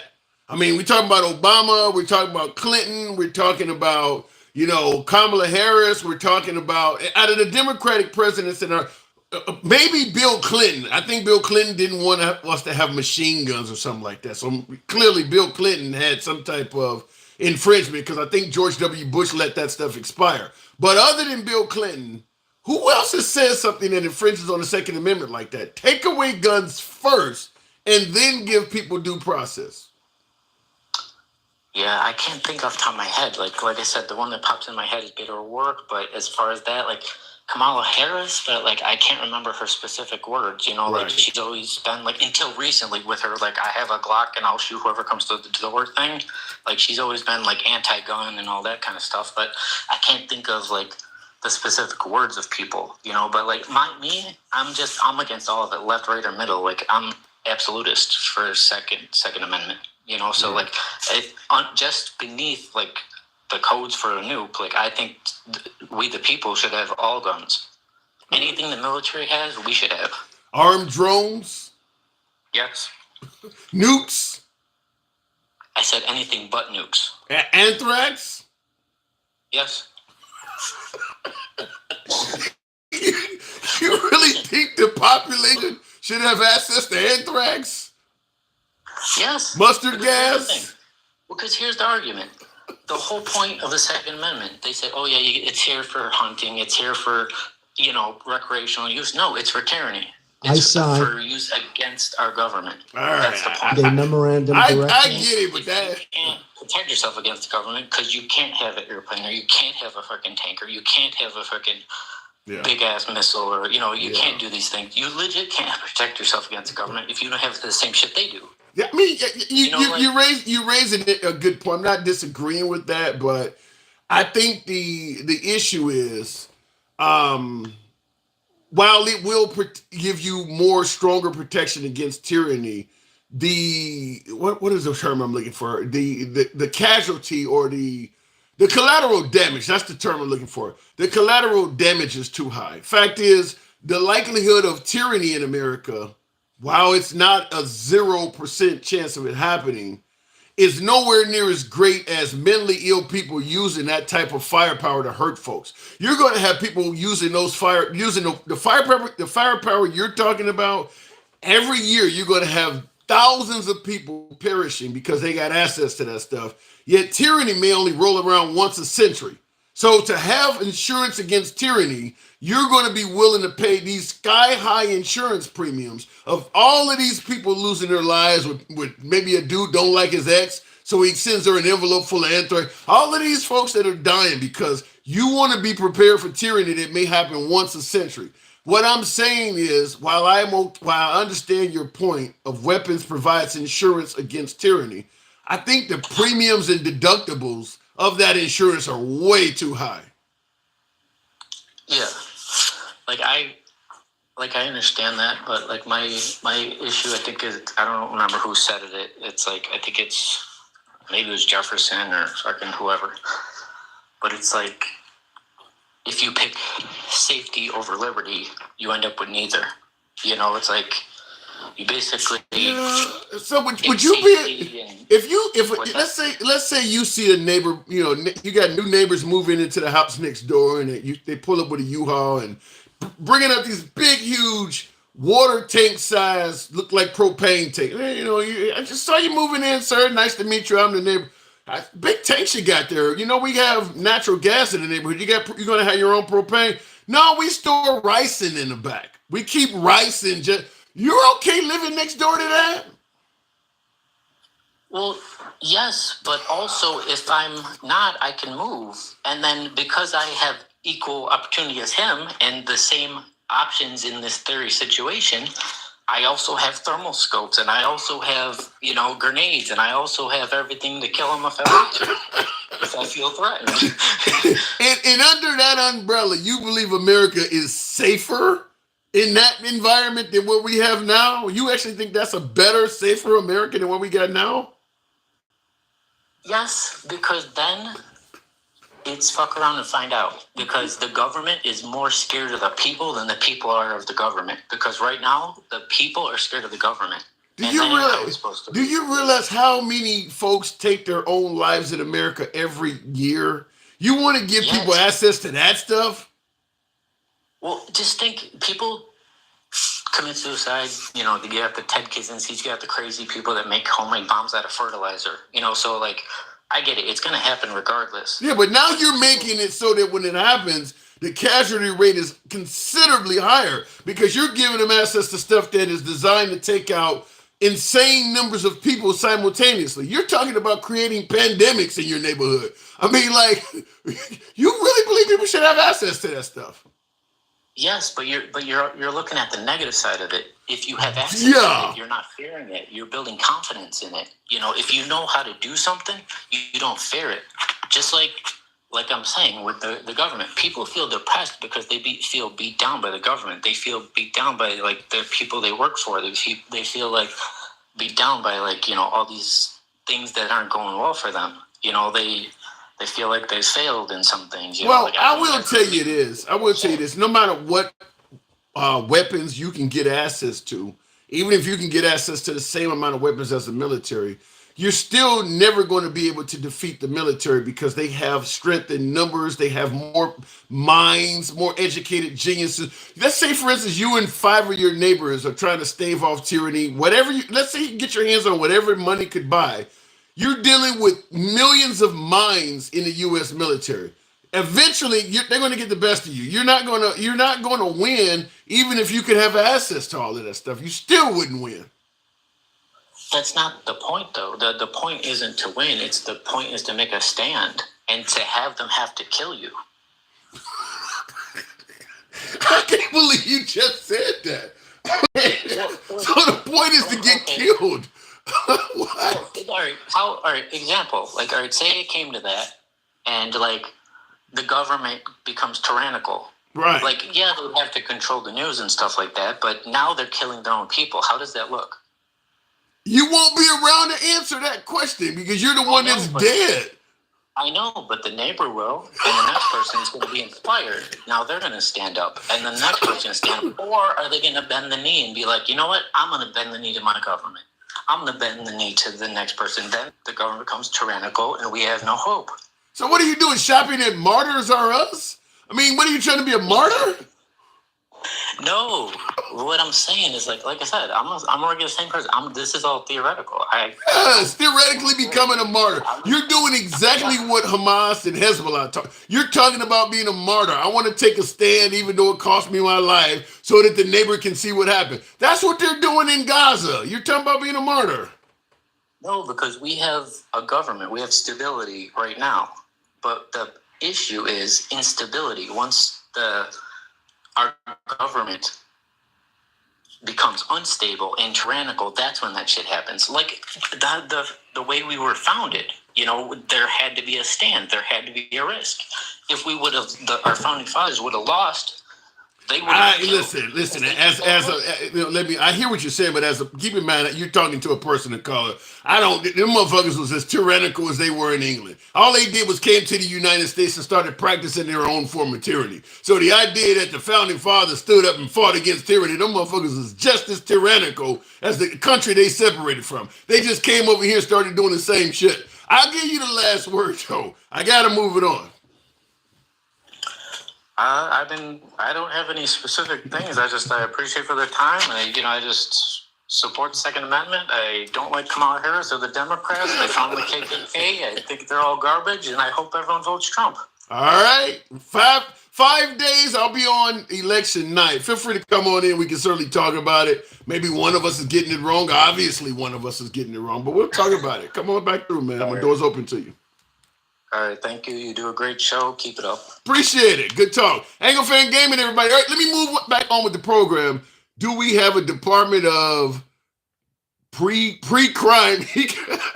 Says, do we have a department of pre-crime that he could register with? Alter Ego. Appreciate the hat and mustache. Appreciate that, Alter Ego. Thank you for your support, man. Definitely appreciate that. Speaking of which, Will G, also thank you. I believe Joe Rogan was a Bernie bro, but he is tilting right a little.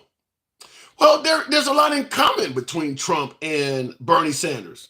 I get it. Folks are going to say you sound like a freaking idiot suggesting that these two are, what is his name? Bernie Sanders promoting socialism. Trump is promoting nationalism. But at the end of the day, there is a lot in common between Bernie Sanders and Donald Trump. They both are anti-government, anti-establishment. Michael, got your boy looking like Elvis. You ain't nothing but a hound dog.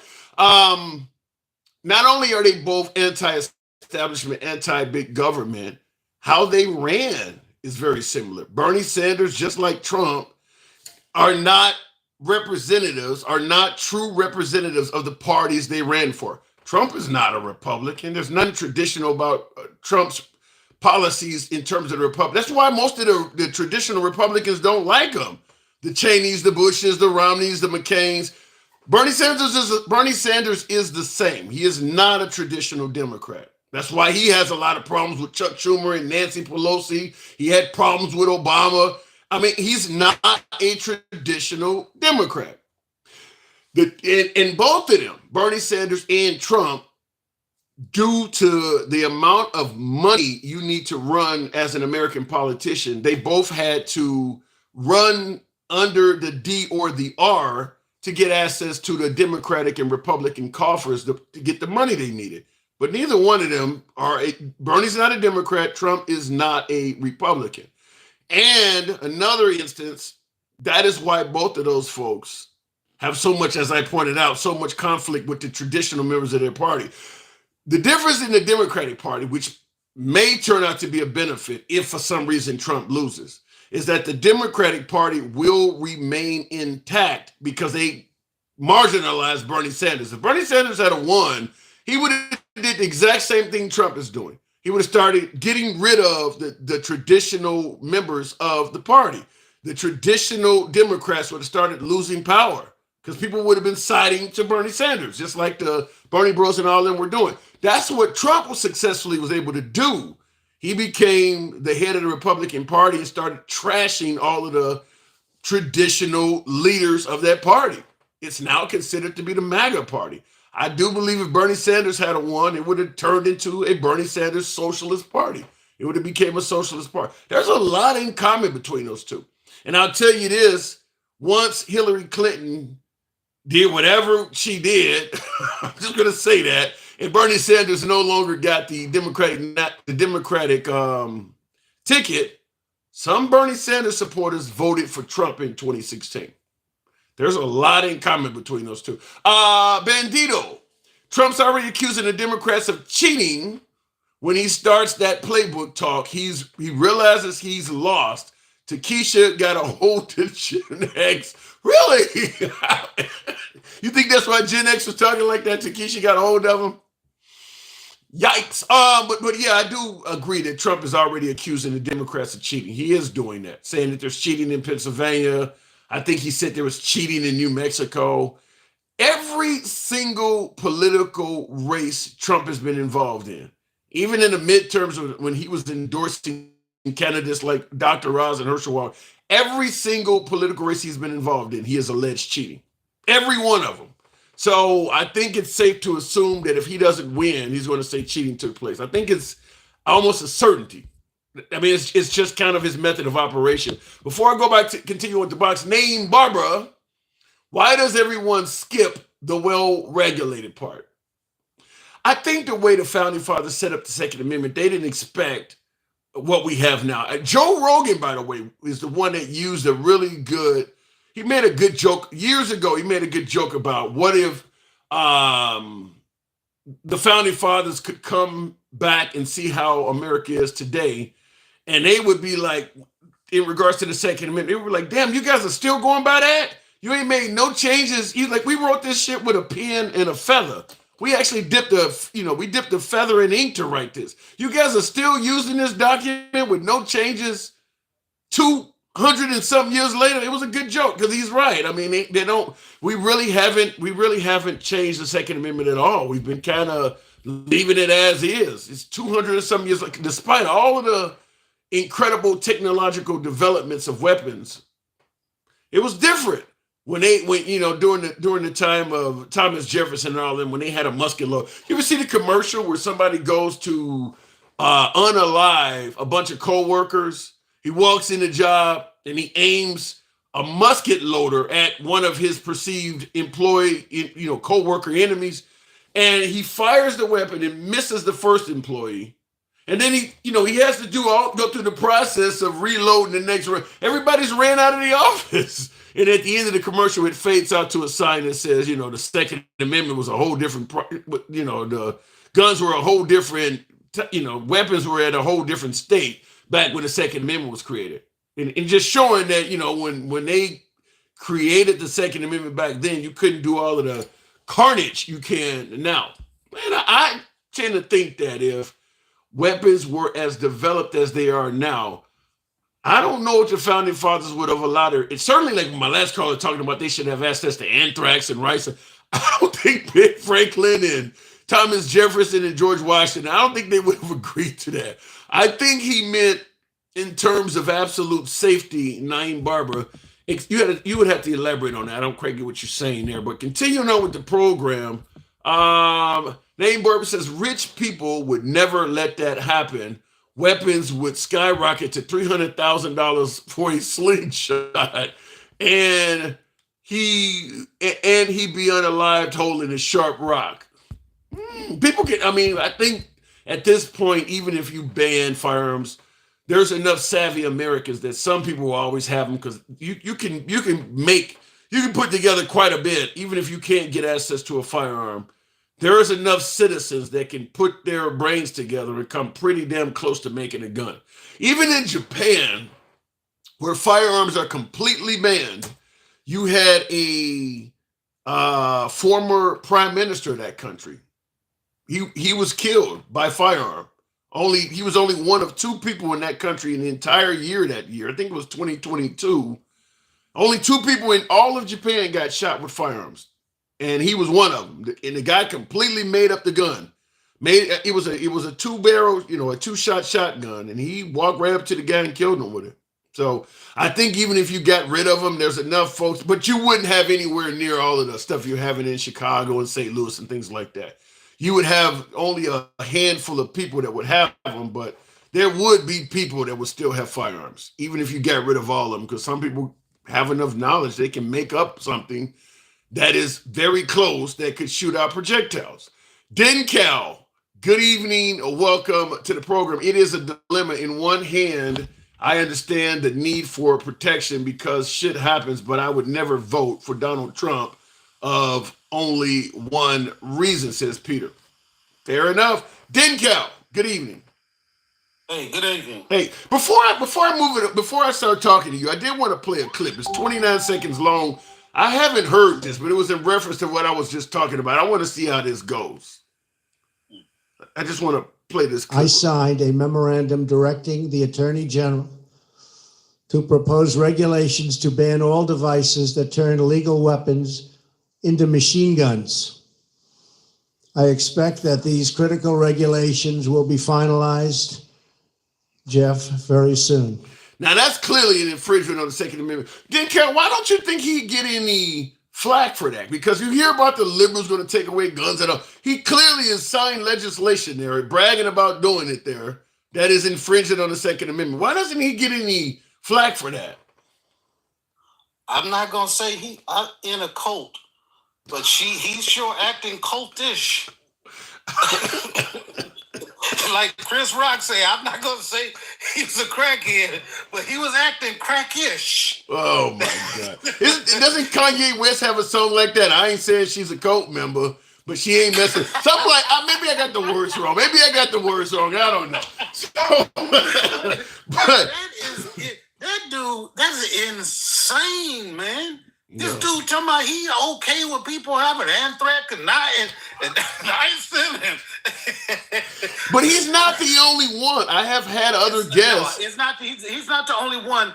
But he's a very small percentage of this country that says it should go that far. Yeah. Now there's some avid Second Amendment people who agree with the automatic weapon part of it. They understand that having those types of weapons just thrown out all around the country is not good for us as a country. That's more of a threat than it is of a tyrannical government. If my neighbor can be tyrannical. That's a great point. Is that, if your neighbor is tyranny is tyranny. And by the way, there's a far stronger chance of your neighbor being tyrannical than the government. There's going to be a lot more people being tyrannical themselves with those weapons than the government would, which only becomes tyrannical probably. In this country, for instance, we've been a nation, 250 plus years. Tyranny is something we don't normally experience. But citizens, yeah. Right. And then he's going to turn around at the end saying all of these things and saying he supports the guy that literally talked about changing the Constitution. He's literally talked about jailing all his enemies. He's talked about consolidating power in the government, taking all civil servants and making them subservient to him. He's doing all of this stuff with the Supreme Court. Like, he's the closest thing to tyrannical we've seen. Wow. But so then I have to in our lifetimes. But one of the things I wanted to ask, which is the topic of the show, why is this election so close? Now you're talking about Trump. Many would suggest that Kamala Harris has nothing to run on, or they favor Trump with the economy. You know my spiel. They favor Trump with the economy. They favor Trump. There was no wars and all that, or fewer wars, smaller conflicts. The border security thing, folks favor. Why is this race so damn close if Trump has the record to run on and Kamala Harris does not? Well, you're being real generous with the wording of what you're saying. I know who I'm talking to. That's why I said it like that. We know MAGA says there was no new wars. They literally say those things totally out of context and with nothing to back them up. He won the election. There's lawfare against him. Nothing they accused him of is real. Yeah. Like, I mean, people buy into that, but there's certainly some underlying reasons why they you sound like my guest on YouTube. Will G says Trump doesn't get flack for it because he is, and in caps he says Jesus. Trump doesn't get flack for it because he's Jesus. You sound like you're kind of saying the same thing, that Trump has this impenetrable fortress around him that nothing bad about him seems to stick. Right. I mean, we sat up there and listened to this man for months and months, called Kamala, called Biden, call them enemies and deep state and radical and fascist and communist. And the moment Joe Biden says it one time, he dominating the news cycle for 3 days. And Donald Trump got the nerve to go out there and say, "How dare he call us?" And I'm just like you. I'm laughing the whole time I heard that, because you're right. Socialists, Marxists, communists, they're talking about the dude is sleepy. He can't string together a sentence. They're calling him corrupt with Ukrainian Burisma. They're saying he sniffs kids' hairs. They're calling him a pedophile. But the minute he says you guys are garbage, well, now you wrong. How the hell get you in? I don't have an answer for that. He went around talking about the Biden crime family. Yeah. But but you're not going to like this, though. You're not going to, because you tell me you don't like when I say this. I'll give Trump credit. I'm going to give Trump credit because there's no way in hell Trump would backtrack on calling the liberals garbage. Considering all of the insults that Trump has lobbied at liberals and lobbied at Biden, the fact that Biden called Trump garbage and now they're trying to backtrack and Kamala Harris is apologizing, Trump would never do no shit like that. I mean, MAGA, the first thing MAGA would say is, you realize all the things you guys have been calling him? He's entitled to do it. How are the Democrats so damn soft like Hostess Twinkies? Look, hey, they trying to maintain some sense of decency and not dropping down to the same level. Whereas it's what they should do, but it's hurting them in public perception of what's going on. I actually heard the opposite though. I heard some folks. I was watching CNN about a week or two ago, and they stated that because Kamala Harris had the poll numbers were going well, and then they said the honeymoon period wore off, and now it's become more competitive. Some folks were suggesting that the moment she started going negative, started attacking Trump back, her poll number started going down, indicating that a lot of Americans just want politicians to get back to politics and get out of the negative. But then she stopped taking when he go low, we go high. She stopped doing that. She started attacking him back, and they said her poll numbers dropped. I don't believe that, man. I don't believe that. I believe it might have corresponded, but they were going to attack her anyway. They were saying from the beginning when she got her bump, this will all be over when the honeymoon period will end and everything will bow. Like everybody knows the game already. Everybody knows the game. Everybody's talking the same stuff except for Trump. Like he was saying earlier, like he's got the people on the right wing, the media and stuff, basically saying, he's got Greg Gutfeld. Like, this is pretty much over. Yeah, it's over. Why are they doing that? And I see the comments. Bandito says Trump is MAGA's God in their nutty mind. Damn, nutty mind. But you're correct. And I want to ask this. Like I mentioned, I made a comparison of the Tyson Buster Douglas fight back in the 80s when Tyson was Buster Douglas was like at 35-1 odds. Nobody thought he was going to win. Tyson admits he did not even practice, did not even prepare, and he ended up losing a fight at 35-1 odds. Why would you tell a fighter this is easy, you're going to easily, as opposed to keeping them on their edge, telling them things like, this is going to be a tough guy, we need you to continue training and be there every day. Why is MAGA telling its supporters that it's in the bag already? Why wouldn't you do what Kamala Harris is doing? It's not MAGA telling its supporters. It's Trump telling the people to tell them that he's ahead because he likes to project power. He likes to project this masculine image, this undefeatable image. And that is I believe that's his calculation. Could that not be a flaw? Yes, it can be, and it will be, but he doesn't know that because he doesn't know how to listen to others and take recommendations. That's why people are saying, well, he had 4 years ago and none of this stuff happened. Like you said many times, this is not the same person. No, it's not. This is not the same Trump. This guy is like, he's really in a whole. He's further to the right. He's significantly further to the right than he was in 2016. Right, and he has to be, because the people with the money are the ones who are calling the shots. They're allowing him to use his own intuition and stuff like that to try to get it done. But the people that's providing him the money, the people like the Heritage Foundation, those people, they can say what they want to about, he don't know nothing about Project 2025. Them are the people who hold the evangelical vote. And if they switch up on him, it's over. Period. Yeah. So they both in the same boat together. So he's telling them, which I'm sure he is, look, I know how to do this stuff. Let me do my part. I'm gonna make sure your agenda gets completed, because a lot of the stuff in Project 2025 he's already been working on. Some of it's already gone into effect with the Supreme Court. That was part of it before Project 2025 was even a document.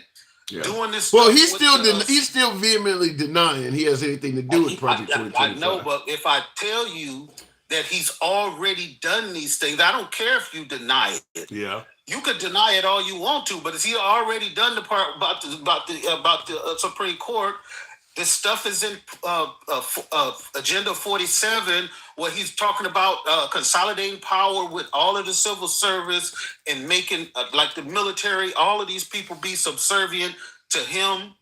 He's doing a lot of the things. He's putting people in specific places to make a lot of different things happen. He's talking about doing a lot of stuff with the courts too.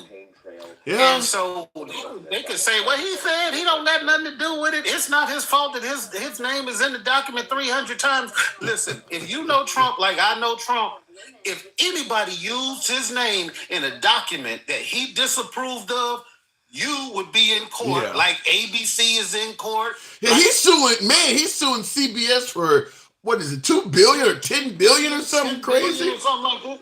Wow. Yeah, like, so we know what he would do if he thinks that he's been betrayed or somebody's using his name in vain. So for them to say that he said it didn't have nothing to do with him, so we should just move on, is absurd. And it's a part of the cultish behavior. And I know they can't see it, and I don't even blame them for it, because I understand how cults work. And so the people in the cult don't know they're in the cult. I'm going to leave that alone. I see in the comments, Will G says, you and Will G are kind of paralleling, because he says, they tell us we have TDS, Trump derangement syndrome, when they literally want to drink the man's bathwater.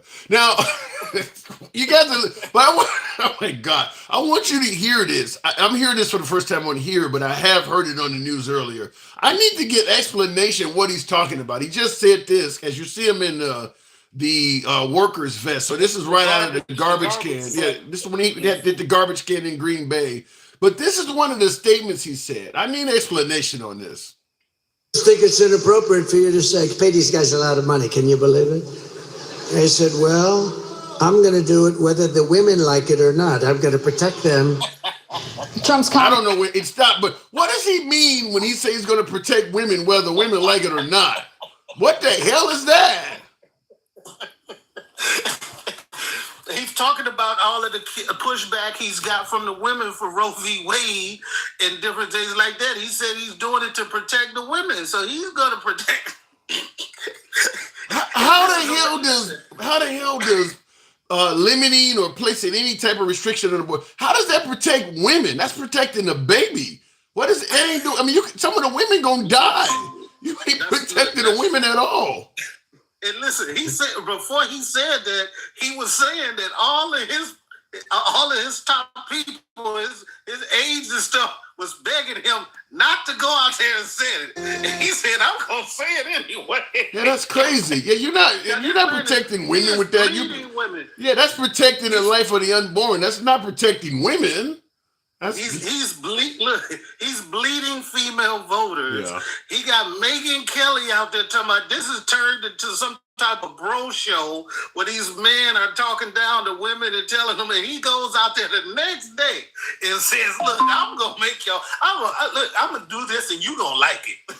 Yeah, I don't. Yeah, that's almost sound like some. I mean, I'm not saying this about Trump, but it almost sounds like language you use before a sexual assault or something. You're gonna like this. Open up your mouth. You're gonna like this. I mean, that's what it sounds like. Like, yeah, you're right. Just come out and tell women you're gonna hate me. I mean, because I'm sure that didn't go over well. But then, I gotta move it on. We've had none but a laugh tonight. But yeah, because I don't get it. But I will end up playing your clip because what you're talking about, what Nikki Haley said, does resonate as well. Didn't count as always. Sure, go ahead, man. If not today, you need to play that video of that guy down there at the polling place with those black women, and he starts cussing them out, calling them bitches and hoes, and they got into a physical altercation in a room full of black women. There was a white guy that they told him he couldn't wear his he couldn't wear the FJB. I haven't seen it. I've heard about that. I've heard about it. I have not seen it. I'm about to look that up. I have not seen it, but that's. I mean, there's a law. There's a law you can't show up with political clothing and apparel on, and he wanted to show up and vote with an FJB hat or fuck Joe Biden or let's go Brandon or something like that, and they asked him to take it off or told him he couldn't vote, and he got angry and violent. Sounds like violent. That's what I heard. I haven't seen it though. Yeah. And the one about the young Trump voter that was walking around in the parking lot attacking elderly people with a machete too. We gotta make sure we get this stuff documented, man. Make sure these MAGA people know what they people doing out here in these streets. They think the liberals out in the streets cheating on the election, and this guy with the machete is just trying to protect the election integrity. That's what they believe. Why they burning up dang on the voter in Washington? Boxes. Yeah, I heard about that too. Man, this sucks, man. We never used to be this bad. I told you, man. Look, after the 5th, man, just sit back, man, and watch the fireworks. And I know you got to get out there and go to work. You go get your money, man. And I don't know if I'd be sitting in the car doing them lives for a minute. I took off Wednesday so I could stay up late and run the live and talk about the election. But shit, maybe I might need to stay home just to be safe. Huh? Jesus Christ! Man. I gotta go. All right, man. Take care. Always a pleasure. And what he was talking about is Nikki Haley gave some advice towards the Trump campaign. We're talking about bleeding and hemorrhaging women voters. Aware that we're on standby. They know that we would be there to help. I've helped with some fundraising letters and text messages and those types of things. So we've done that. But look, we're on the same team. It is their campaign's decision on what he needs in these last final days. It does not bother me at all. They also need to look at how they're talking about women. I mean, this bromance and this masculinity stuff, I mean, it borders on edgy to the point that it's going to make women uncomfortable. You've got affiliated PACs that are doing commercials about calling Kamala the C word, or you had speakers at Madison Square Gardens, referring to her and her pimps. That is not the way to win women. And real quick in the comments, I meant to respond to you, where RV USA? You said, do you realize Trump just did nothing? That's in regards to the bump stock thing. Beto O'Rourke, when he said, you're damn right, we're going to take away your AR-15s, he did nothing as well. And he was held accountable because it's obviously in his heart to infringe on the Second Amendment. Trump banning bump stocks and talking about taking away guns before giving due process. Why wasn't he viewed as it's in his heart to infringe on the Second Amendment? Clearly what he is doing was infringing on the Second Amendment. So I'm just simply saying he's being judged differently. Trump was president when he was doing and saying this stuff. Beto O'Rourke is a citizen talking about what he would do if he is elected as a governor. Trump was actually president doing that stuff. So I do believe Trump is getting judged in a more favorable sphere. And I was going to go to RV, but apparently he's not in the box anymore. We'll keep it moving then. Texas Mom, another subscriber to the show. Good evening, Texas Mom. Welcome to the program.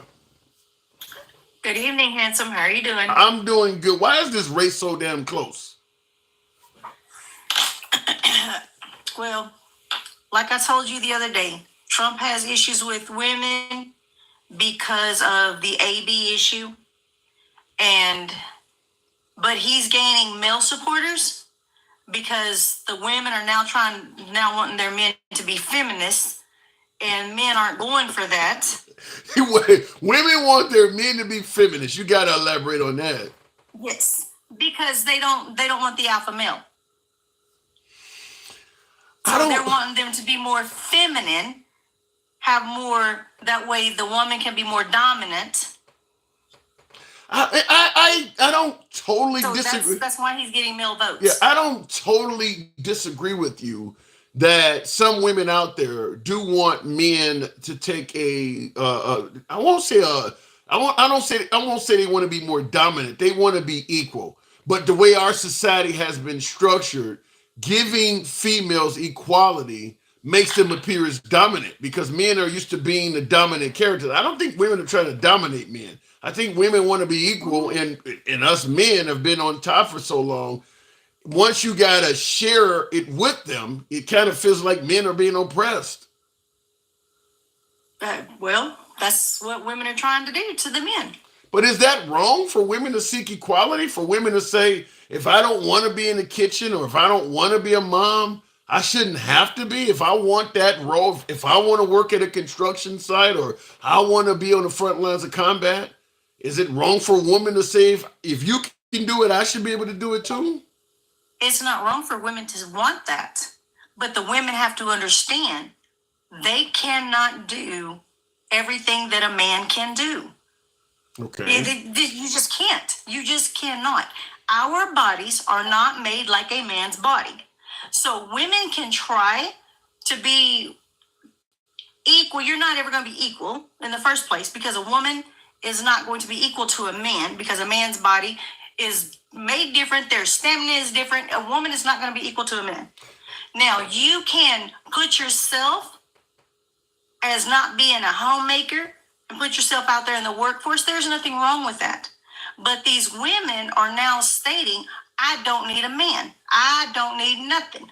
But when a man is trying to court a woman and take them to restaurants, oh, you taking me to McDonald's for a $5 meal? Oh no, we ain't having all of this. I think you're talking about a certain type of woman. All women ain't like that. And I see in the comments, Michael said, correct. Michael says, Michael, I see your comment said, I like being on the bottom. That's a certain type of woman. But let me tell you, handsome, the reason all women ain't like that is because the women that are not like that like the alpha male. Yeah. That's the women that like the alpha male. Because it's God, man, woman, child. Mm. That's the order. All right. No matter which way you swing it, I don't care what door you go in. You can go in the out, you can go out the end. It don't matter. It's God, man, woman, child. What if you don't believe in God? There's still a higher being. You have to believe in something. Why? Let me ask you this way. Why are you giving men the hierarchy over women? Because that's the order. Based on Man what? was here first. How do you know that? Woman was here to complement men. The men are here first. The men are here to protect the woman. The woman is here to support the man. Not to be above the man, not to be below the man, but to be by the man's side. That's what the woman's role is. Okay. I get your point, but a lot of modern day women don't buy into that. They believe that they should have independence of men. Maybe they don't need a man. Some women feel like they can do it on their own. They keep saying that. You don't believe that? You believe a woman does need a man? Everybody needs a man. Shit. Every woman needs a man. I need to hang out at the clubs you at if y'all talking like that. Shit. I mean, that's go ahead. Okay, so you don't every woman don't need a man? No. Okay, if a some of woman them are is married- gay. Some of them are gay, Hold on, Texas, hold on, Mom. Hold on. Even at that, if she needs something, who's she gonna call? What do you mean she needs something? Who she's gonna call? Yeah, if she needs something, who she's gonna call? She done moved out of her mom and dad's house. She's in her own house. Who's she calling? Maybe she got some girlfriends that'll come over. She calling her daddy. You Daddy, do I realize, need you to come over here. Daddy, I need you to come over here and fix my door. you do Daddy, realize I this. need you to check my oil. Daddy, I need a tire. Have you Come on now. Have Come you on, checked the handsome. calendar? Have you checked the year on your calendar? You know, Handsome, I know what year it is. I know what year it is. you sure? Look, yes, I have 5 kids. I have worked up to 4 and 5 jobs while my husband worked a job. So I know what year it is. I get up at 4 o'clock in the morning. I fix my husband's breakfast. I fix my husband's lunch. My husband comes home. He has his dinner ready. Now, when I'm working, if I come home later, then my husband cooks for me. It's supposed to be that way. You're supposed to work together. No one is supposed to be above anyone. No one is supposed to belittle anyone. All right. But it's still a hierarchy. Man, woman, child. I don't. And to answer your question, that you was trying to get Gen X, and I don't know where he is at tonight, but he just wasn't with your conversation. That's my boy. He just was tired. Okay. That's my boy. What is Chicago known for? Hot dogs, hamburgers, the Sears Tower, the Al Buckingham Capone. Fountain, Navy Pier. What are you getting at? Al Capone. Al Capone, yeah. Okay, so when everybody thinks about violence, gangs, everybody thinks of Chicago because that's what it's been portrayed as. Okay. So if you go, I'm gonna go to Memphis. Come on now, what happened in Memphis? Racism. I mean, if you want to talk about historically what they known for, Memphis is known for racism. Well, I understand that, but if you're gonna say Memphis or Chicago, what's gonna resonate more? Or who's gonna get the most? I mean, I hear your point, but you heard him talking about. That's why everybody says Chicago. Okay. Because of all of that right there. I don't know if I agree with that. Let me tell you and I get your point about Al Capone, and it does go all the way back to that. But my opinion is the reason why Chicago gets mentioned is because it is a liberal whipping boy. It's the home. It was the home of Obama. You know, he's from Hawaii, but Obama is Chicago as well. So Obama is like literally. I didn't even know Obama was from Chicago. Huh? I didn't even know Obama was from Chicago. I just know Chicago from Al Capone and all of the old movies that everybody, even today, everybody looks at those movies. You didn't know Obama was from Chicago? No. I mean, they're currently building this presidential library right now in Hyde Park. But in Chicago, let me just say this though. Not only Obama, the city has been having nothing but liberal mayors for eons. The state has liberal governors for quite a while. You've had tough gun laws in Chicago at some point. So it's just a perfect liberal whipping boy. That's why the right keeps bringing up Chicago, because all the other violent cities in America don't have a history of tough gun laws, and many of them are Republican states. Whereas in Chicago, if you criticize Chicago, there is no Republican anywhere in the picture to tie it to. If you bring up Memphis or St. Louis, you can say, well, the governor of that state is Republican. It's in a red state. So Chicago makes the perfect target, because just like New York also makes the perfect target. And those are the two cities you hear about because everything about it is blue. That could be, but Yeah. I've always known Chicago from Al Capone and everything that that went on back in the day. Chicago, Al Capone's like 100 years ago, though. That's like in the 1920s. But that's what people know Chicago for. Maybe in our age category, but I mean, he's been gone a long ass time. I mean, like I said, 100. You're talking about 100 years ago. But they still run on it. They still show the movies. No, I mean, Al Capone, really? You don't think so?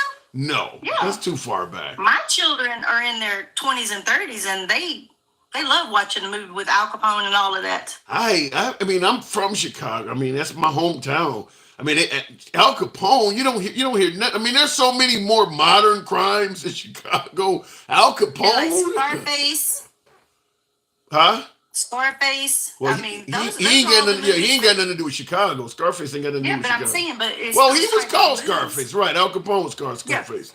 Yeah, I mean, it's Al Capone though. No, man, that's going way back. That's going way back. All right, and the reason Trump is telling everybody that he's going to win, the more people that gets out and votes early, he wants it to be high in the 300s. That's what he's wanting. Well, to me, if you want more people to vote, you should do what, in my opinion, obviously you disagree, but in my opinion, you should do what Kamala Harris is doing. Tell your side that it's Armageddon and you guys are an underdog. That way you would encourage, we're still an underdog. We need as many of you folks to get out. You shouldn't be telling them you're going to win already, because that could cause some people to be complacent. If I got something else going on election night and I haven't voted yet, well, he already said we winning anyway, so my one vote ain't gonna matter. I mean, he don't already said we winning. You should never do that. Yeah, but if it's more than 300 and 312, I mean, and they're Republicans are coming out in the droves. They want to see that 300 and something number. That's what they're banking for. I mean, I get that, but to me, telling your folks that you've won already is the best way to undercut getting that 300 number to begin with. I want you to hear this. I played it earlier, but I want to get your opinion on this. Traditional blue states. Let's hear those comments from Trump. Politicians that have been doing this for a long time, 30 and 40 years, said there's never been an event so beautiful. It was like a love fest, an absolute love fest, and it was my honor to be involved. Republicans never lead in the early voting because for whatever reason, it's habit or it's a certain security they feel in going to the booth. But we never lead, and I don't know if we've ever led in early. Every single state we're leading in. Some states are in play that nobody thought would ever be in. Why is he saying he's leading in every single state? He could be leading. I don't know. I know he's not leading. You tried. I give you credit for not going into that. He could be suggesting to his numbers from 2020. What? That he's leading in his numbers from 2020. So I know for a fact he's not leading in every single state. Yeah. So this is just a flat out lie.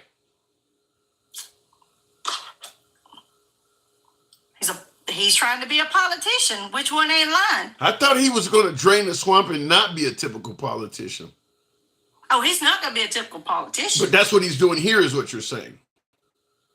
Yeah, he's trying to be a politician. How does this benefit his campaign by lying and telling his people? I mean, he's not going to win California or Rhode Island or Massachusetts or Connecticut or New Hampshire. Washington. Yeah, why is he telling them people he's up in all these states? To get them out to vote. Okay. All right. So he said this yesterday. So he told his people 6 days before the election, he's up in all 50 states.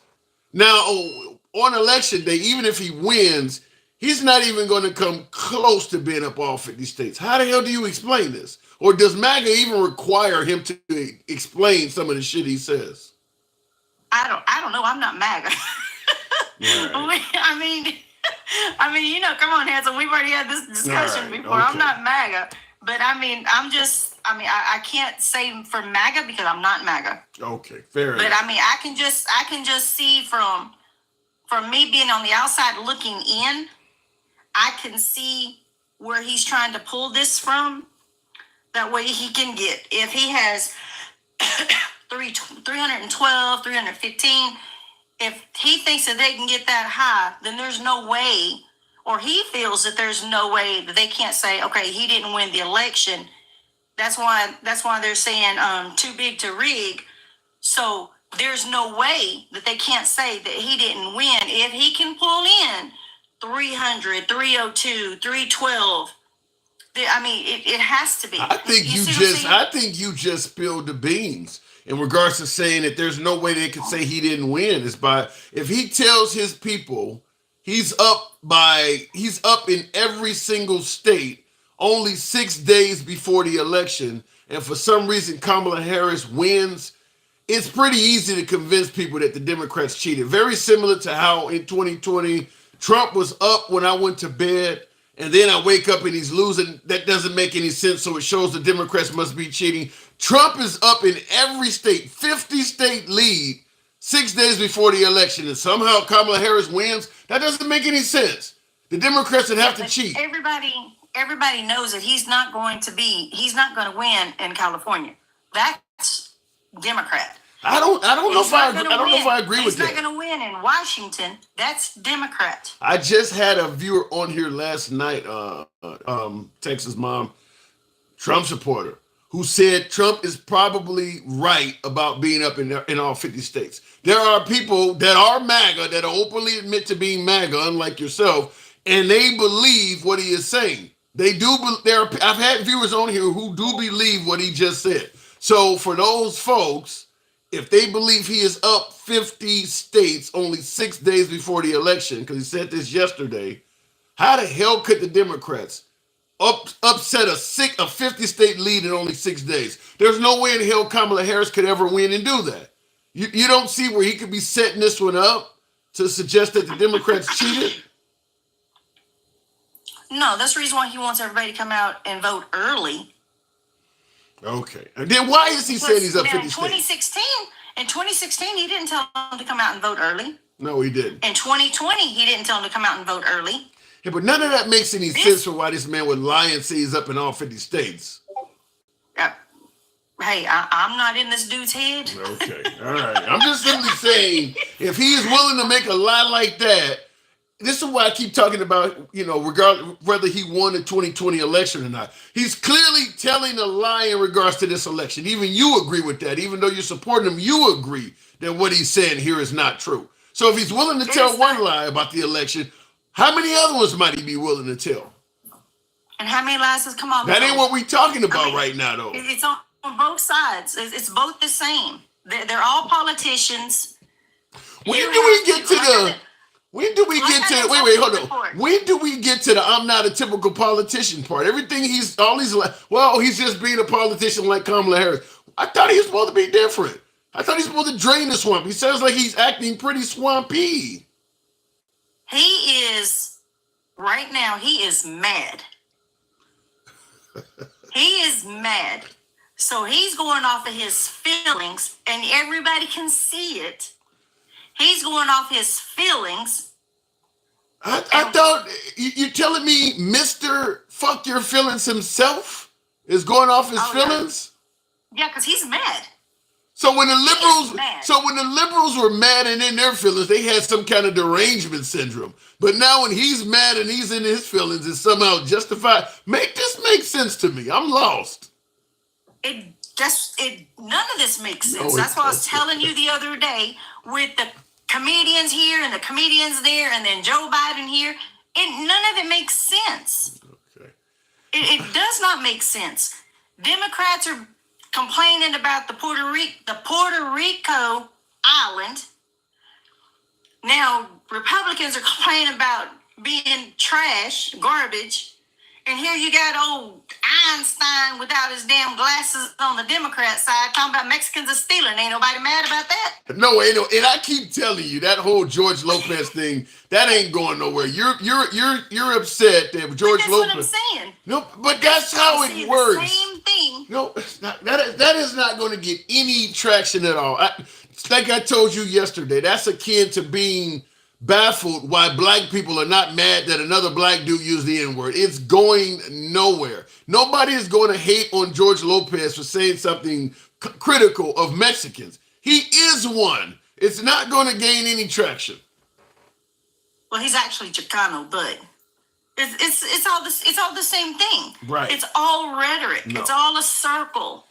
It's thing. a big difference between George Lopez and for folks who are just watching, George Lopez at a Kamala Harris rally suggested that, what did he say? If they leave the materials at the wall, the Mexicans are going to come. If they build the wall, they need to build it in one day because tomorrow it's not going to be there or something to that effect. They're going to come and steal the supplies or something like that. Correct. I get it. He never said who. He never said who. No, but we know he's talking about there. Yeah, you know he's talking about Mexicans. But yeah, the insinuation was there. The thing about it is this. George Lopez said that at a Kamala Harris rally where it's a very diverse audience, many Hispanics in the audience, and he himself is an Hispanic. Whereas the comedian Tony, whatever his name, he's a white dude talking about people of color to literally a mostly predominantly white audience. It's not the same. It's just you're not going to get those two. You try to make those comparable. They're just not going to. But you see what happened with that, though, right? What do you mean? But you see what happened with that joke, right? What joke? What do you mean? What happened with Puerto Rico? Yeah. What about it? They now have $2 million to clean up their landfill the next day by Kamala and Biden. Okay, so they can yell out thanks. They can yell out thanks Joe Biden then. So it worked. It brought awareness, and now they have $2 million. And it's going to bring votes as well for the people who gave them the $2 million. No, because you think that joke is going to result in Puerto Ricans voting for Trump? It's just like the border wall. All right, I'm telling you, because look, they've had 3.5 years to do something. They've known about this all this time, and they have not done anything. Just like the border wall. They've had all this time to do something about the border. Haven't done anything. All they're doing is a comedian. So what you're saying is a comedian at a Trump rally says something negative about Puerto Rico. It results in people being aware of the situation of Puerto Rico, leading to Biden-Harris team giving Puerto Rico a few $1 million. And the end result is that Puerto Ricans are going to vote for Trump because of this. The people in Puerto Rico are for Trump. All right. I have sent you video from Puerto Ricans in Puerto Rico. I've sent them to you. I have DM'd them to you. They are thanking Trump. They are thanking this guy, and they are voting. If they could vote, they would say they support Trump. All right. I got to move it on, Texas Mom. In 4 days, I want to talk to you about this because I don't think you're going to be happy with the results coming out of Puerto Rico. I don't think you're going to be happy about this at all. I'll even name the live stream, Texas Mom is upset. I got to move it on, though. Appreciate it. All right. Good talk. All right, moving on with the program. Real quick, I do want to respond to a couple super chats. Yeah, I don't think Puerto Rico is going to vote for Trump based on what she was saying. Maybe I'm wrong, but I don't think so. Trump needs to go to a mental hospital. Bendito. Nah. Well, it might be if for some reason Trump doesn't win and he plays mentally ill, it might be better than the alternative where they're trying to send him. So maybe there's some future in your fronting. Will G, he likes to grab them whether they like it or not, too. And that is in response to Trump talking about he's going to protect women whether they like it or not. I don't know why he would say something like that. I'm going to protect. I'm trying to find a clip to bring it because that sounds awful. I'm going to protect women whether they like it or not. I just cannot believe he would get up there and say something like that. But I don't think it's going to go down well. I really don't. I think it's kind of what Nikki Haley is suggesting is that some of the things that Trump is doing is turning off women. Our food is safe, our people are safe, our women are safe. Vice President Kamala Harris responded saying putting an anti-abortion conspiracy theorist in charge of our public health agencies. I don't want to hear what Kamala Harris has to say. I wanted to hear Trump say that, and apparently this particular clip doesn't have that. So be it. Continuing on with the program, now I'll go back to the box. That says Zach Cross. Thank you for the super chat, Zach. Remember Ruby Bridges? Yeah, I do. Grown adults were harassing the young girl just for trying to go to school. Dark period in our history. And oddly enough, I saw a meme the other day about that. Whereas I think it's, and by the way, thank you for the hat mustache, C. Osby. Yeah, I appreciate that. The meme had a picture of them spitting on this young girl, whatever.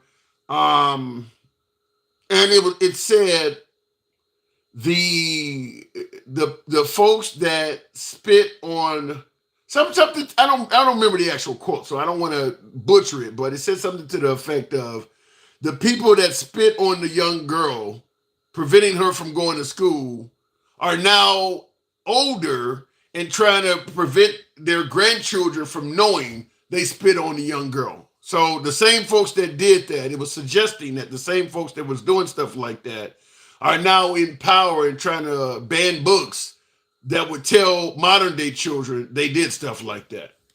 You know, trying to take that out of the history book or not have it taught to kids in school and things like that.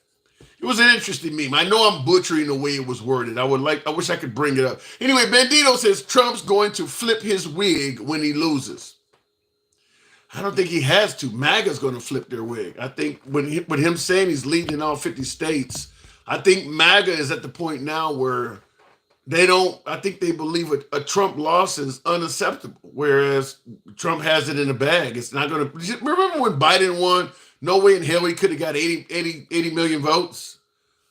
Kamala Harris has no record. She wasn't elected herself. There's no way in hell she could get whatever million of votes she's going to get. I think it's going to be something similar to that.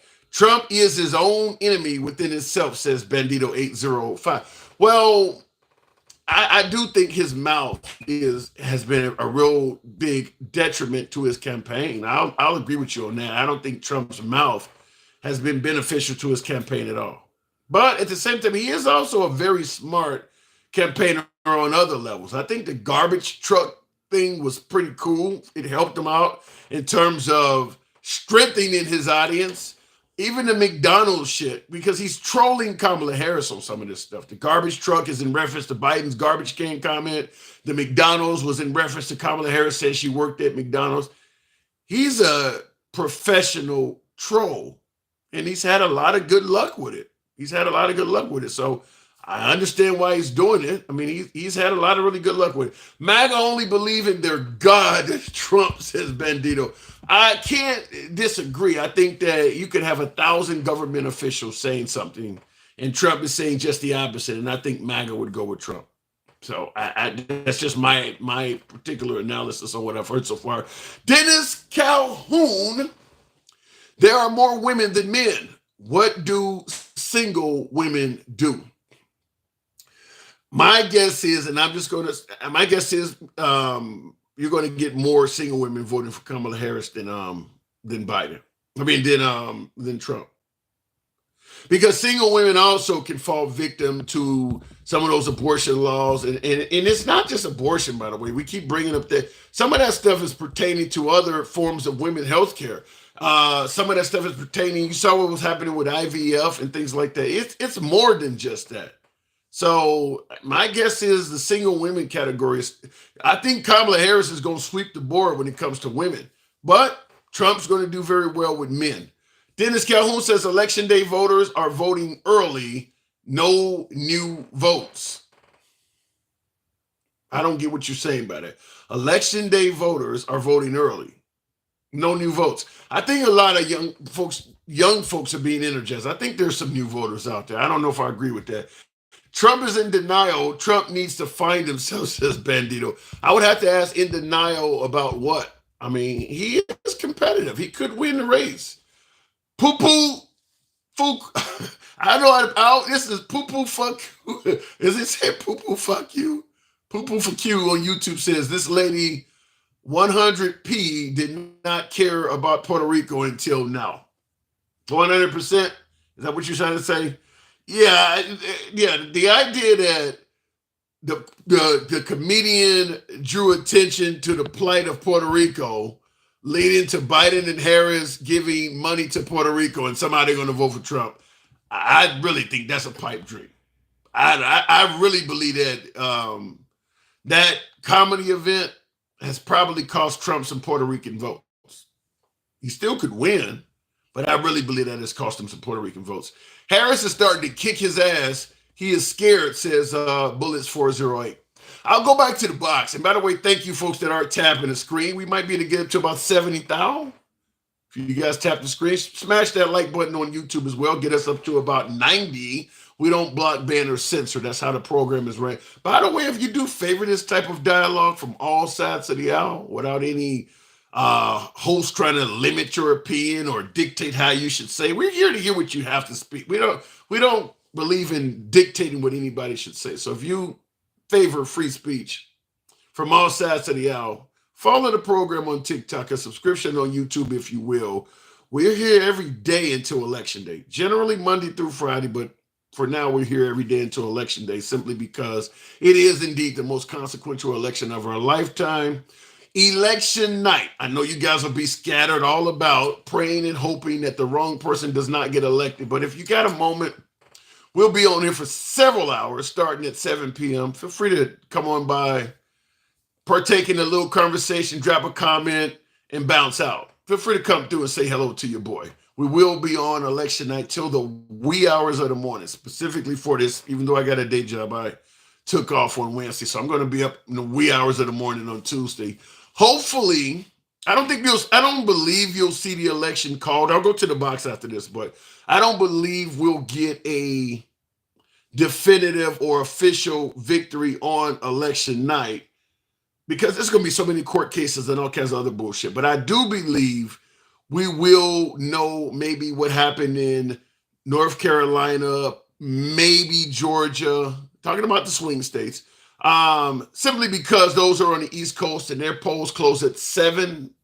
And, the rest of the country is in a later time zone. So we may, if I'm on here to 2, 3 in the morning, that means that state will have called its race several hours ago. So, I mean, you may hear, in my opinion, if Kamala Harris takes North Carolina, it's probably going to go for her.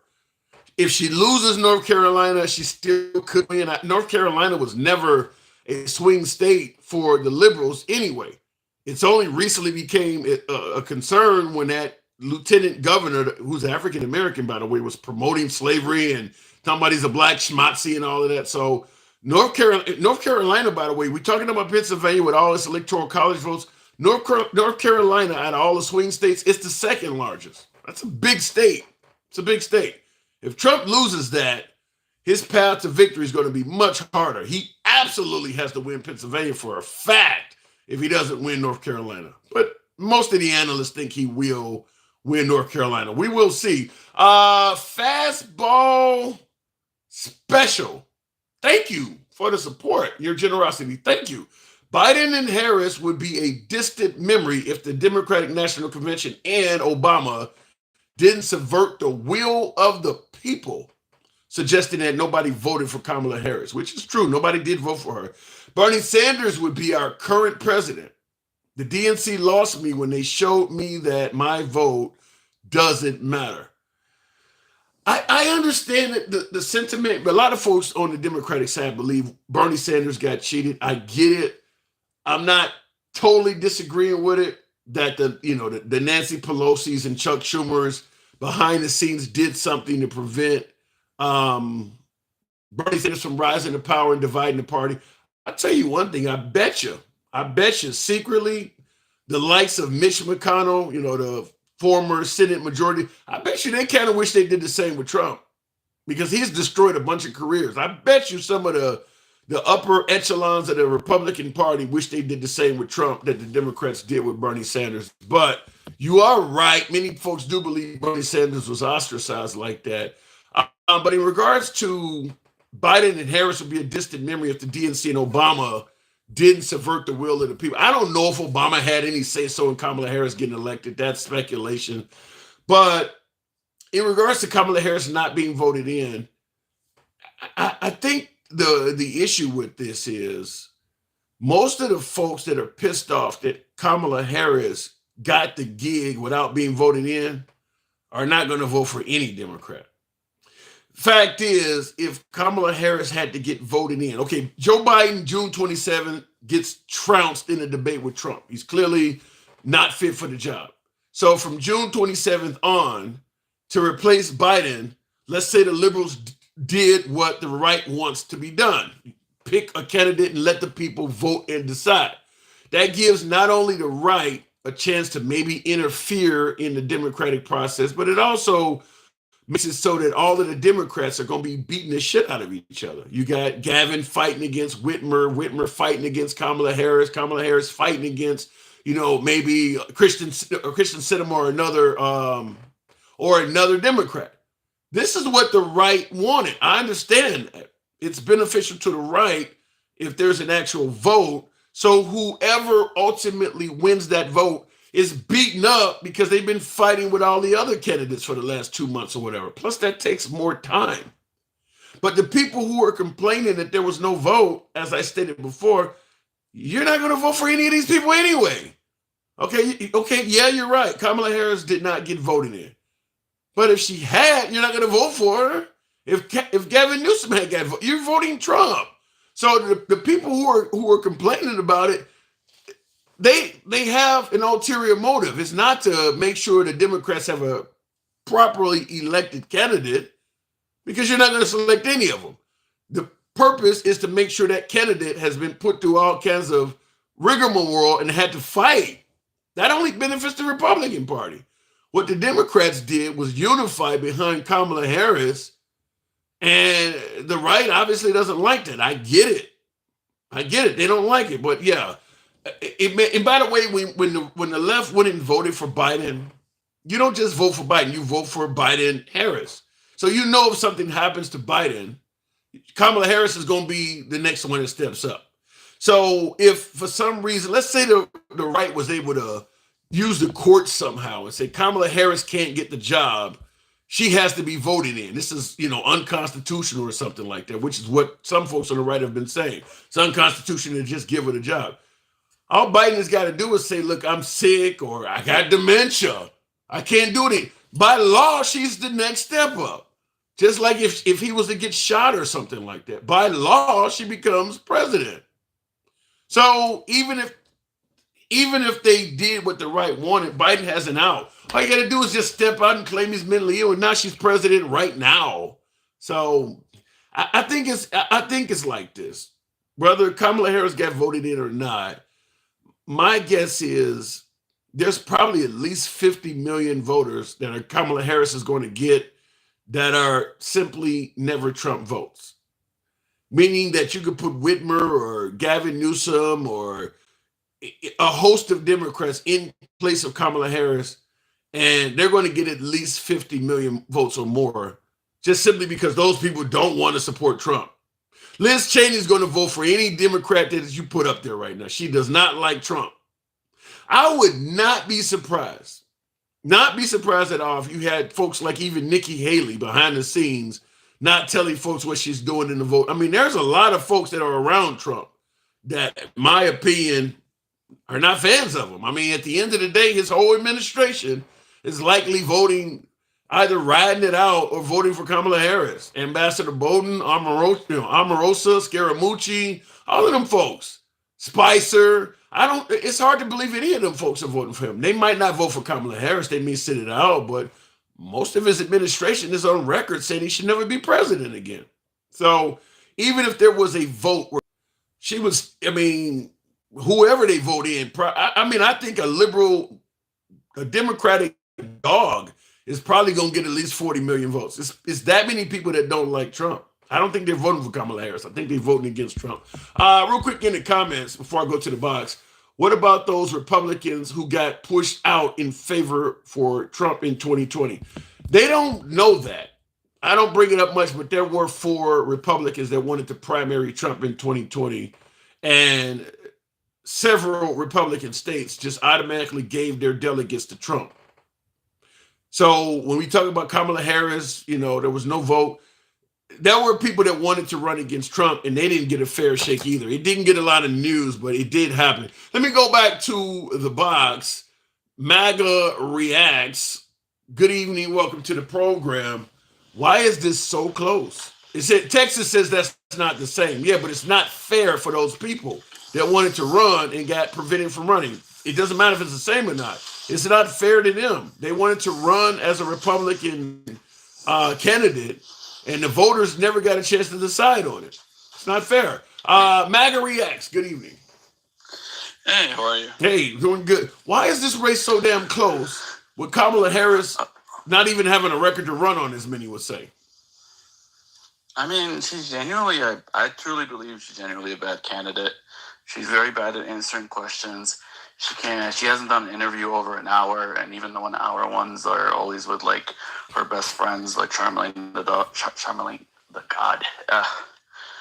And she's just bad on so many levels. And even as VP, she was hiding most of the time. She never like stood out in any way. I don't recall Mike Pence doing a bunch of interviews. And that's why he also failed. I mean, he went through a primary and we got rid of him. So if she would have gone through a primary, she would have also been gone.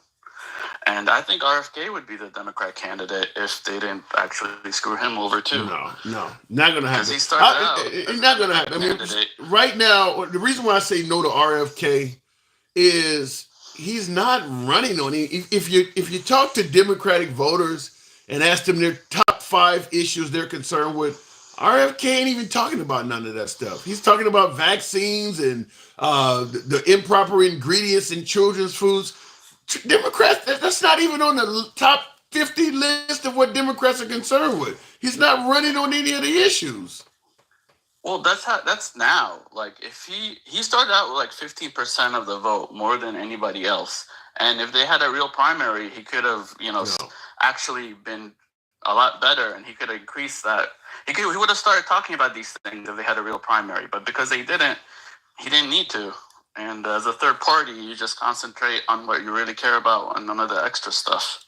And that's the other reason Trump's doing so good, because he's got like a little bit for everybody. He's got RFK for the people who like healthy food and the hate vaccine. He's got Tulsi for the military people. Even JD Vance for the military people. He's got a huge group of different voters. Yeah, but why? When you mention hate vaccine, that's not even a liberal tenet. I mean, the idea that he was running as a Democrat and talking and speaking against the vaccine, that's not even something. That's something you should have been running on the right from day one. Well, he's been on the left doing it for like his whole life. And there's nobody else on the left doing it. Authenticity, like all these guys are authentic. Even Trump, he authentically believes what he believes. With her, she just flip-flopped on everything. She's saying whatever she has to say to win votes, where a lot of these people are authentic about their beliefs, including RFK, including Bernie.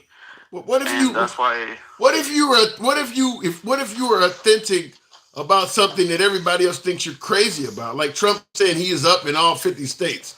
He authentically believes that. Should he get credit for believing that? That's not a belief. That's not your core belief. That's just, I think what he meant is we're doing good in all 50 states. We're doing better than 2020 You think that's 2016. What do you mean you think that's what he meant?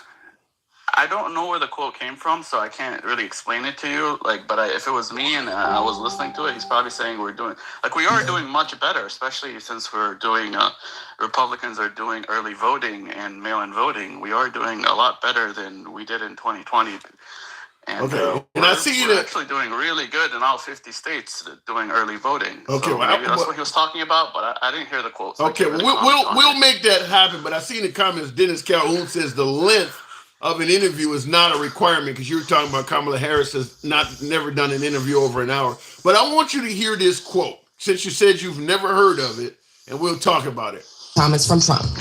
Politicians that have been doing this for a long time, 30 and 40 years, said there's never been an event so beautiful. It was like a love fest, an absolute love fest, and it was my honor to be involved. Republicans never lead in the early voting because for whatever reason, it's habit or it's a certain security they feel in going to the booth. But we never lead in. I don't know if we've ever led in early. Every single state we're leading in. Some states are in play that nobody thought would ever be in play, but I think. So what is he talking about? Yeah, he's specifically talking about the early voting, and that we're doing. No, he said every voting. single state. What the hell does that mean? That we're doing much better in early voting. That ain't no. He didn't say much. Much better. Going to the booth, but we never lead in. I don't know if we've ever led in early. Every single state we're leading in. Some states are in. He didn't say we're doing much better. He said we're leading in every single state. What the hell does that mean? Yeah, he was specifically talking about early voting, and a lot of states were leading the previous years. I don't know if he missaid or I don't know. I the context of the whole speech. He showed me just the last part, but from that part, he's mostly talking about early voting, and we are doing a lot better in early voting than we've ever done before. Leading in every single state. It could be leading day of voting. It could be leading a lot of things, and we are leading in a lot of ways. I mean, if he's comparing early voting versus day off voting or early voting versus early voting previous years, I need more context. I'm sorry. To me, it sounds clear as day. I don't see what more. I mean, he said we're leading in states that were normally not even in play. I don't see what other context you need. It's pretty clear as day. And maybe you're right. Maybe he's just exaggerating.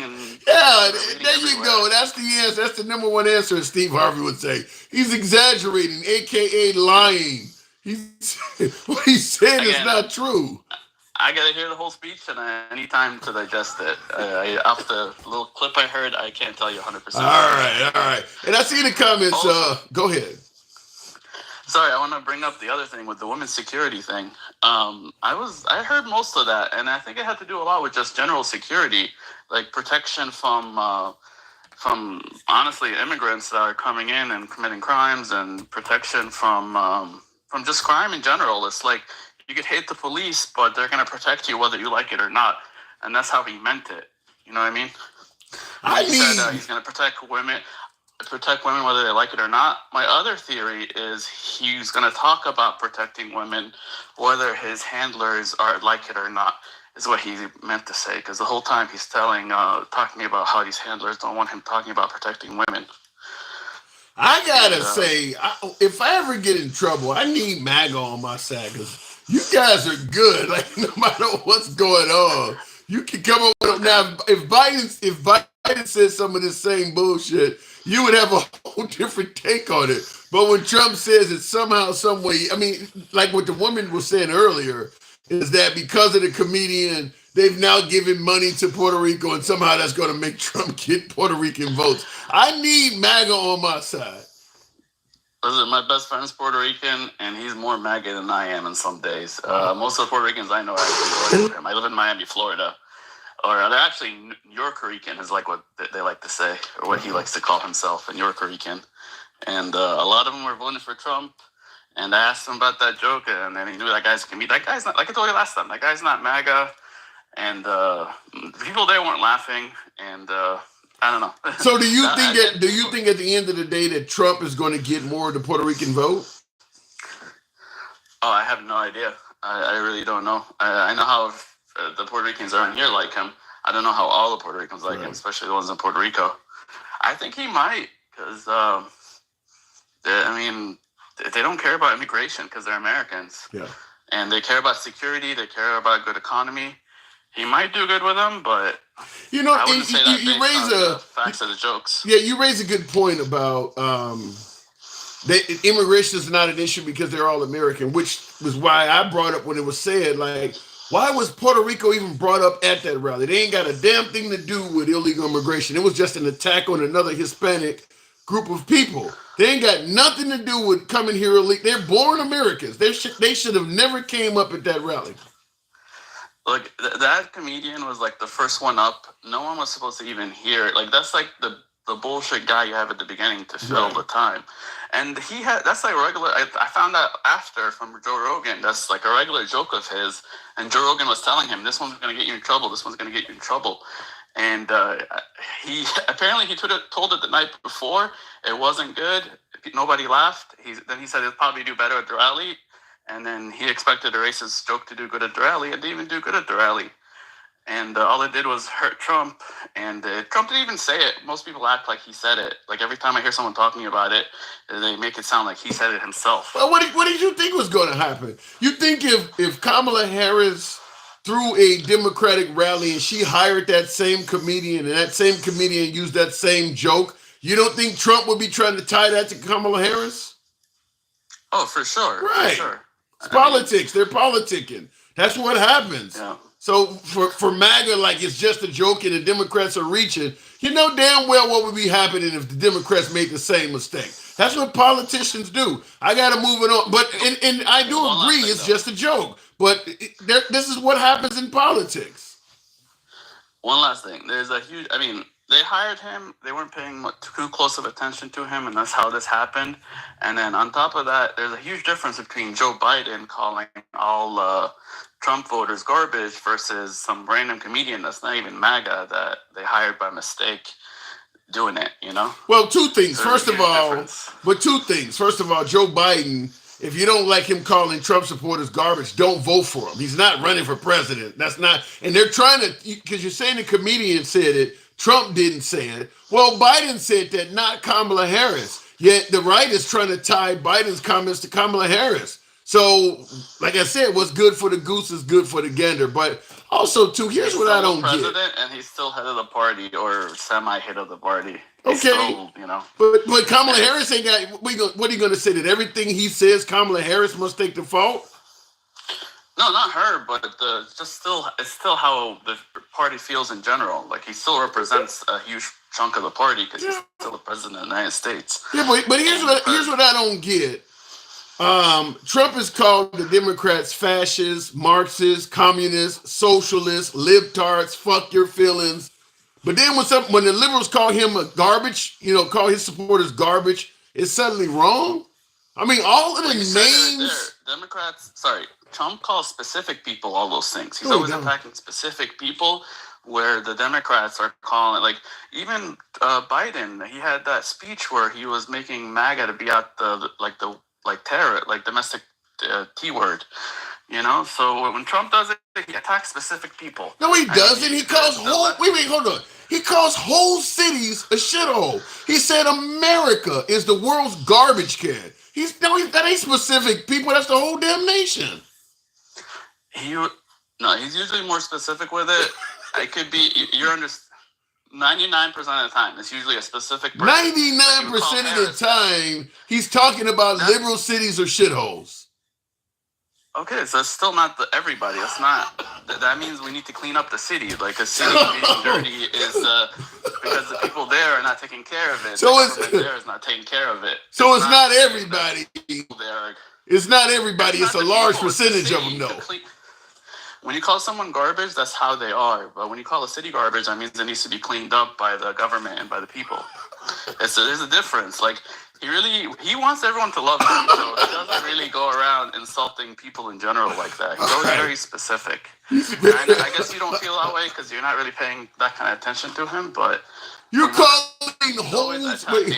calling whole cities a shithole, and you expect the people in that city not to be offended by that. I mean, some of the people say, like, Detroit, like, we know it's not doing well, you know what I mean? It needs to be fixed. It needs to be cleaned up. All those empty houses need to be either torn down or fixed up or, I mean... All right, okay, all right. I'm just asking. I'm just asking. I'm not saying it's good. I'm just explaining it to you. It ain't, yeah, you're right. It ain't close to being good. I mean, Marxists, communists, socialists, libtards, radical left. Really? And you're gonna but calling Trump supporters garbage is wrong, but all of these names going back and forth. In fact, when liberals complained about Trump's name calling, the Trump supporters just started calling them snowflakes. And you're gonna complain that it's wrong to call Trump supporters names. You go to a Trump rally, half of the people there are wearing T-shirts that say FJ Biden or FJB on the front of it. But he called Trump Biden specifically. Like most of the time, we're specifically complaining about a person, not as a group. Yeah, we don't attack groups. Even that joke was about Puerto Rico itself, about Puerto Ricans. It's about, and it has a garbage problem that apparently is going to be taken care of, according to you. Fair enough. I got to move it on, MAGA Reacts. Pleasure talking to you. My door's always open to you. Thanks, man. Appreciate you coming back. Okay. All right. I'm moving on with the program. Like I said, I don't get it.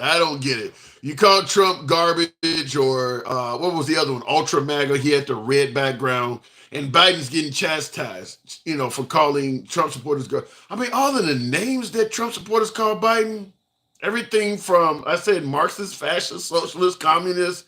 They're talking about he sniffs children's hair. They call him a pedophile. Really?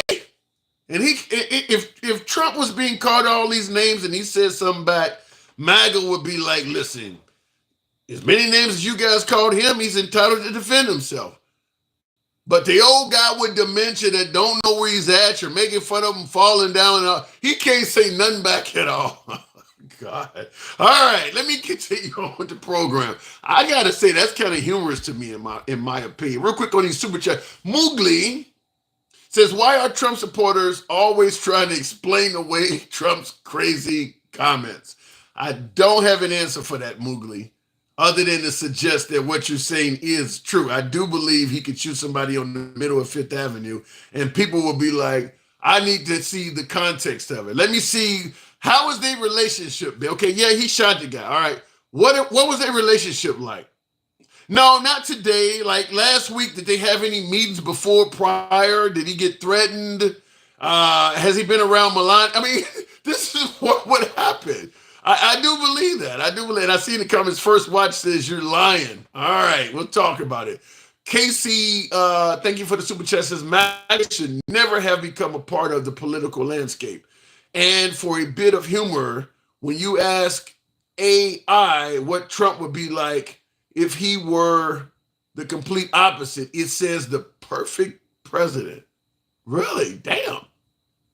He says when you ask AI, artificial intelligence, what would Trump be like if he was president? What would Trump be like if he were the complete opposite? It says the perfect president.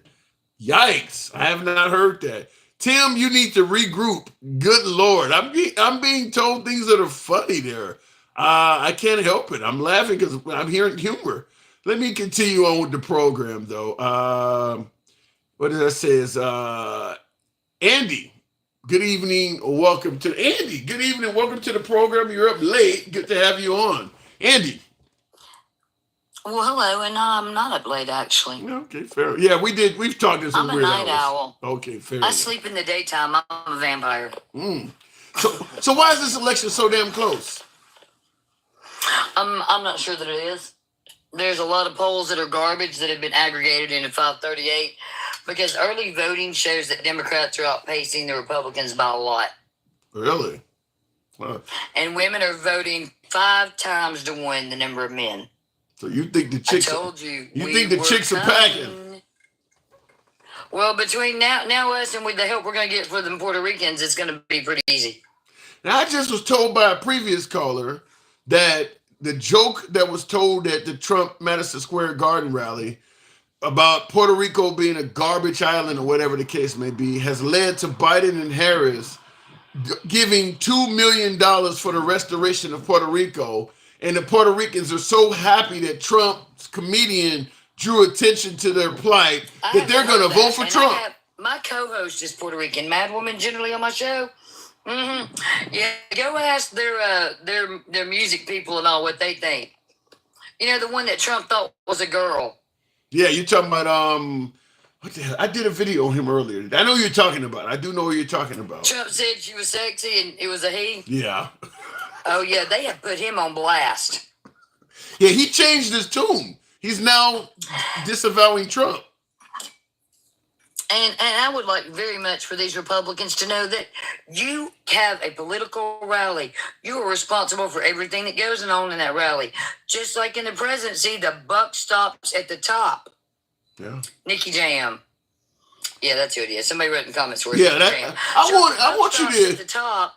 Well, hold on. If he cannot be in control of his own political rally and get it right at Madison Square Garden, how the hell can we let him be president again? Well, there is the economy. Yeah. Did you see where the Economist came out and said hers is going to add $7 trillion in wealth and his is going to add $7 trillion in debt? That's perception. We've talked about that before. Yeah, they perceive it to be bad because Trump tells them it's bad. We have a 2.5 inflation rate, and the stock market's hit 4 all-time highs. I You gotta can't make money in this economy. I will say you don't understand money, or you're lazy.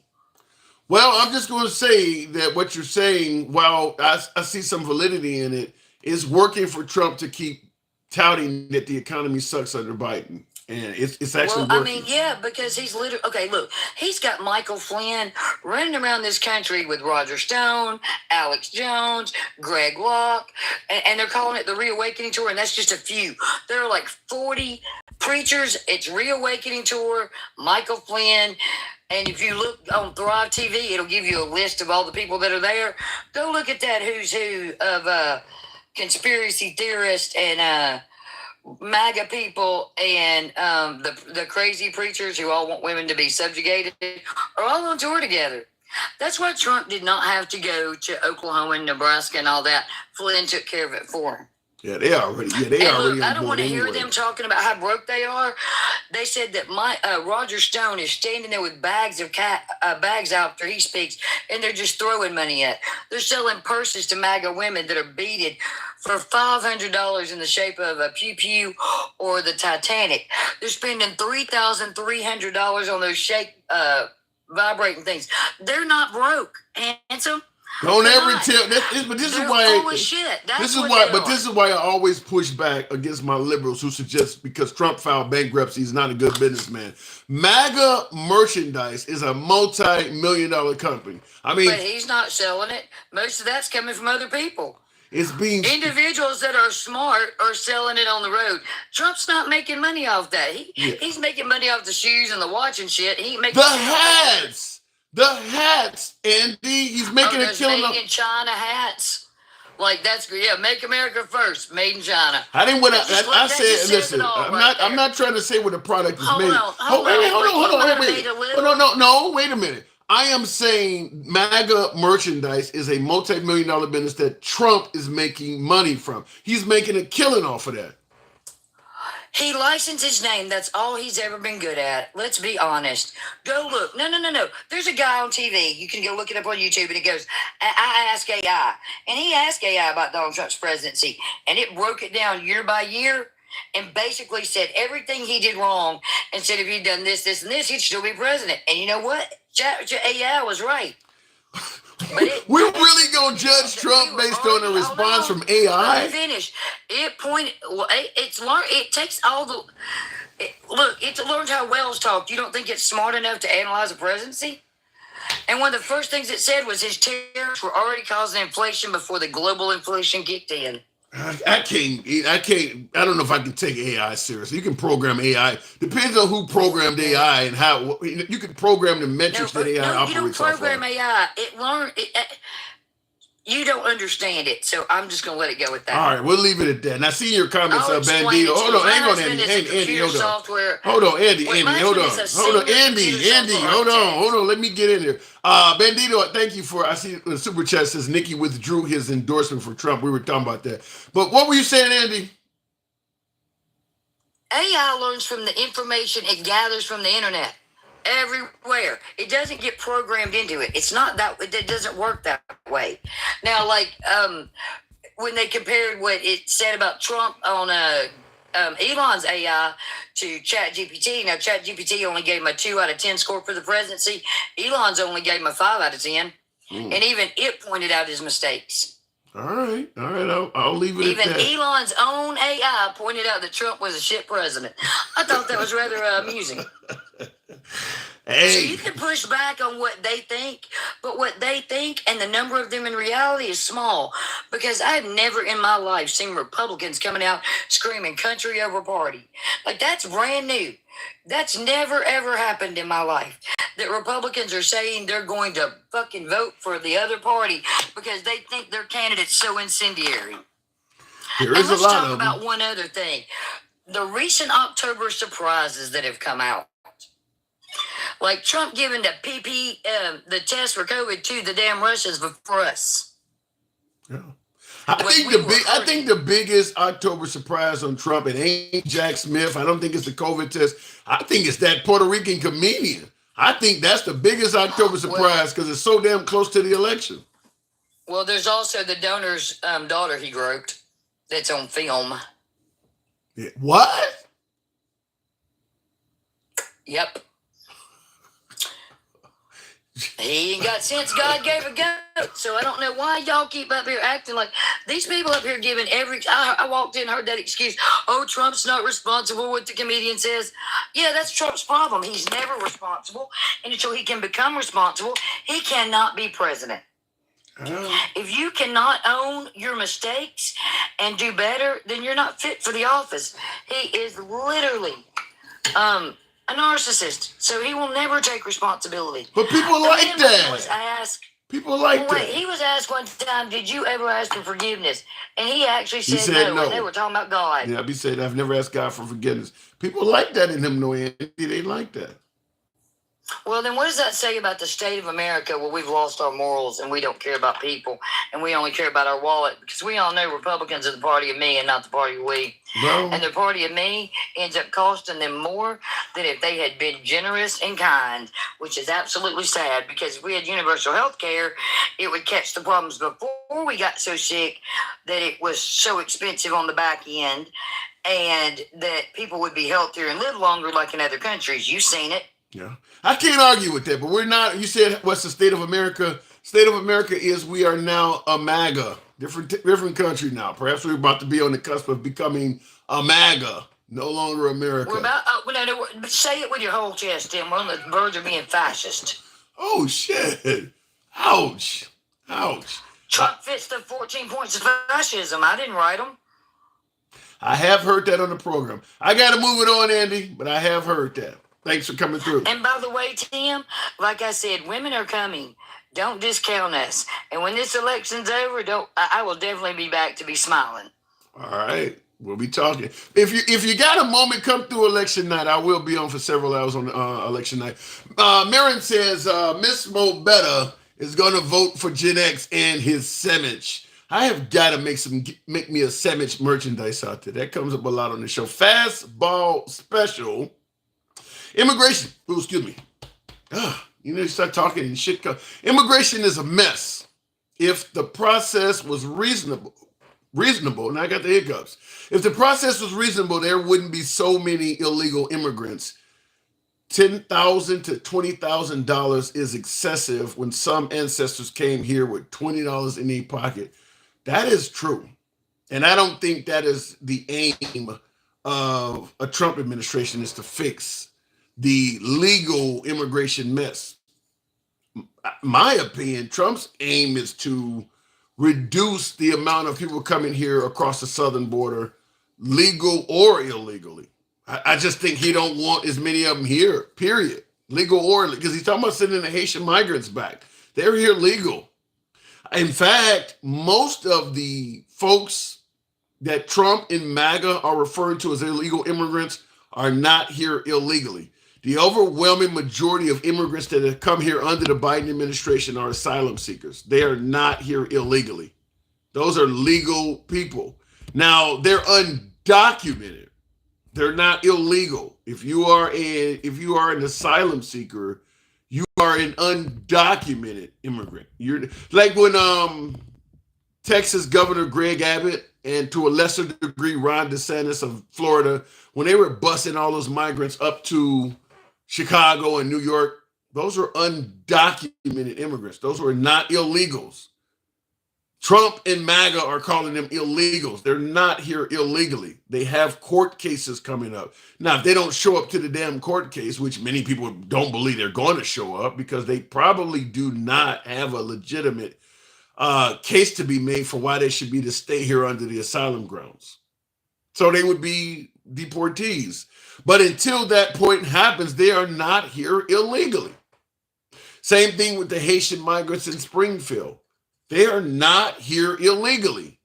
But Trump and MAGA are calling all of those people illegal immigrants. So I think that's where the difference is Trump's calling a lot of people illegals that are not here illegally. Now, Trump wanted the remain in Mexico policy.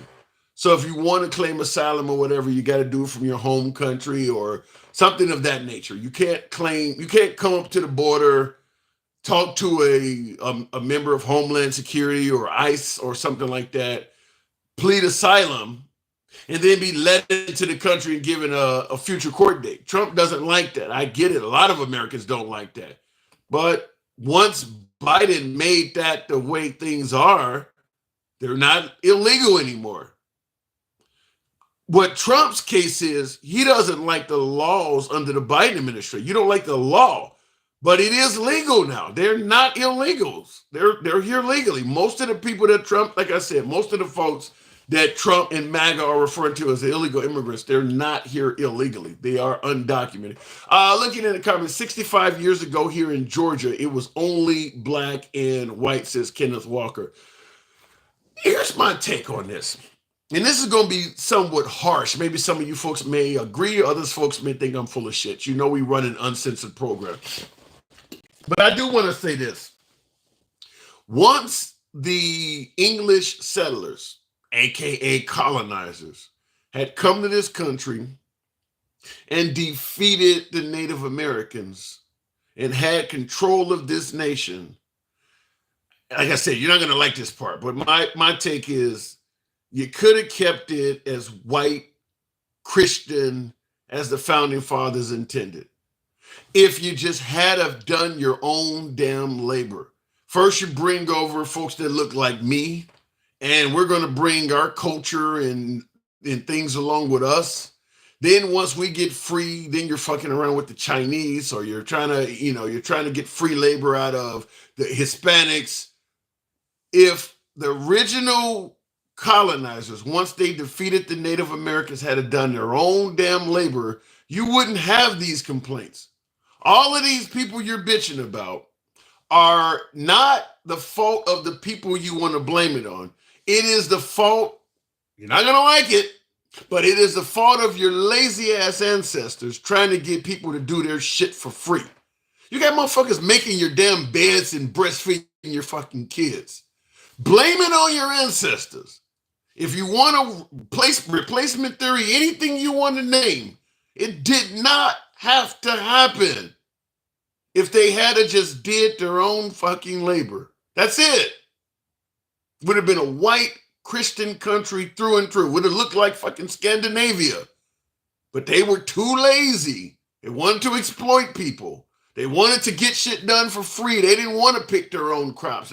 Remember all of this talk about, let's say black folks are lazy, or these people sit on their ass, or these people want free shit. The original colonizers were the ones that wanted free shit, that didn't want to work. If they had you wouldn't have all these complaints. You wouldn't be having to fight off people complaining about reparations and all this bullshit. You wouldn't owe anybody anything. If they had pulled themselves up by their bootstraps, instead of trying to get free shit, you wouldn't have all of this.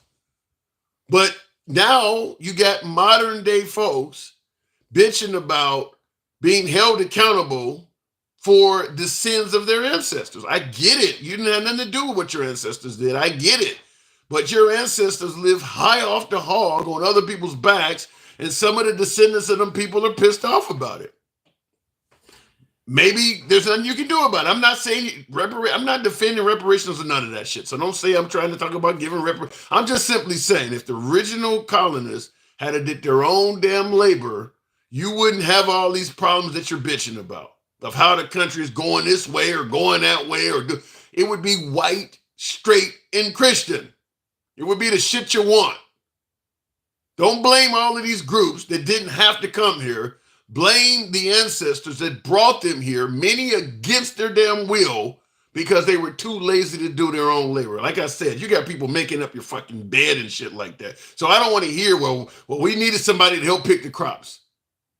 You just wanted to be lazy. These people just wanted to be lazy. They just wanted to be kings like the English that they escaped.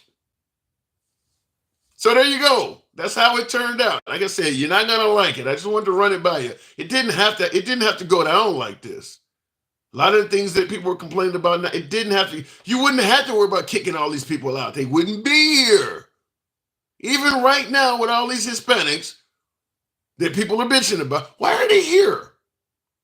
Because you got people that are in charge that don't want to pay Americans a proper salary. That's the majority of the reason why we got so many immigrants here, is because there's a ton of Americans that want to live high off the hog, almost similar to what the ancestors did. They want to live rich, and they don't want to pay a decent salary to a hardworking American. They want to find people they can exploit, just like the country was founded on, exploitation. And they're going to blame the folks that are being exploited as opposed to the people that are exploiting them and causing the whole problem. I've given Trump credit because I believe no one out there will secure the border as much as Trump. And even he ain't saying shit about going after the exploiters. Now, even Trump ain't saying nothing about, well, we shut down this company because they were hiring a bunch of immigrants, or we're going after this CEO because none of that. Even he is blaming it on as if the immigrants are doing it all by them damn selves. And some might even argue that maybe back in his day, he too enjoyed the benefits of some cheap-ass Hispanic labor. People don't want to take credit for what's going on. Let me go back to the box. And real quick in the comments, Ali, how many Americans aborted, how many versus how many dead by wars? Huh? Yikes. You're comparing pregnancies that were terminated versus people who lost their lives in wars? I don't, it's hard, I think they say about it's been about anywhere from 400 to maybe 700,000 pregnancy terminations annually. So you're probably going to get more people that have lost their lives due to terminations, but we don't have a war every year. The pro-choice laws have been around since Roe v. Wade every year, so you're not going to catch up. But I don't see how you're comparing those two, because a lot of the pregnancy terminations, some of them might be non-viable fetus. They're going to count as a termination as well. And I would also say, in terms of war, don't ever trust the actual numbers that the government gives you. There is always going to be a lot more people that lost their lives than what they're telling you. So I mean, I don't know where the comparison comes in. I just wanted to entertain your statement. As I do with all super chats. Fastball special. Me or we is a joke. How about family and community? Hard to be focused on a family when it is hard to feed yourself. The economy matters. Fastball, I agree with you 100%. It is the economy stupid, as George Carwell would say, but Carville would say. But the problem is everybody ain't voting based on the economy. Despite what Trump says, and maybe even what MAGA may think, everybody's not suffering under the Biden administration. There are some people that are, but everybody's not. Under the Biden administration, a hell of a lot of the low earners have seen significant increases in their salary. Yeah, the cost of food and groceries have went up, but you got some states where the minimum wage is 15 to 20 bucks an hour now. Food and groceries ain't went up that much. Under Trump, you may have been making 8 or 9 bucks an hour. Now under Biden, you're making 15, 16 bucks an hour. I don't think they would want to go back to Trump. I would rather you keep the groceries where they are and let me make 16 bucks an hour than go back to Trump's grocery prices where I was making 9. There are plenty of states that changed the law for their minimum wage under Biden. So salaries have went up. So the point I'm making is simple. Everybody is not suffering under the Biden administration. So when you say it's the economy stupid, some folks are actually doing better under the Biden administration. But also, let me make this point too as well. There are things that can be more important than $2 gas. I bring up the fact that I'm essentially frightened. I'm frightened that Trump is talking about giving police immunity from prosecution. I'd rather pay 10 bucks for gas than deal with that. Now, many would suggest he's not going to be able to do that. They're probably right. He won't be able to do it, but he is talking about doing it. And he's talking about doing it in liberal cities, places where I'm at. Now, I don't have a criminal record at all. What do I always say? My record is cleaner than most cops. No criminal history at all. But I drive about 80 to 90 miles a day for my day job. I'm in the car a lot. That's where citizens generally encounter the cops, getting behind the wheel of a car. The idea that I could get pulled over by a cop that has complete immunity is scary as hell. And he's talking about giving police immunity from prosecution. you're not gonna make me overlook that for $2 gas, or I can buy a box of Fruit Loops for cheaper. That's important to me. That's super important to me. So, and that's what I'm talking about. For somebody else, it might be the Second Amendment, or it might be, pro-choice, pro-life. Everybody ain't voting on the economy. That's the point I'm making. The economy is important to some people, but some folks, it's different. Thank you, K. 75K. Thank you, folks that are tapping the screen on TikTok. 75,000. Wow. Appreciate that. So it depends on what your most important issue for voting is. I would submit to you the evangelicals, abortion was their most important issue. They weren't voting based on the economy solely. Fastball Special says, dude, birth rate, economy matters. Fastball, I think you need to understand, everybody votes for something that is specific to them. Don't ever get to the place where you think what you believe is important, or what you believe folks should be voting for is more important than what they believe they should be voting for. I don't believe voting to keep biological boys out of this happening any damn where. It comes up on the right a lot. Keep biological boys out of girls' sports. That's not a major issue to me, but it is to the right. Avon, you said that the live is frozen. I haven't seen. Okay, let me know if the live is having problems. Maybe it's about that time. Anyhow, folks, I do want to show appreciation for the 77,000 on TikTok. Appreciate you folks on YouTube that have smashed that like button. We go left of Bernie Sanders from having dinner with Q. You know how we run the program. We are uncensored. Been that way since day one. Continuing on the program, I want to bring up another guest. First Watch.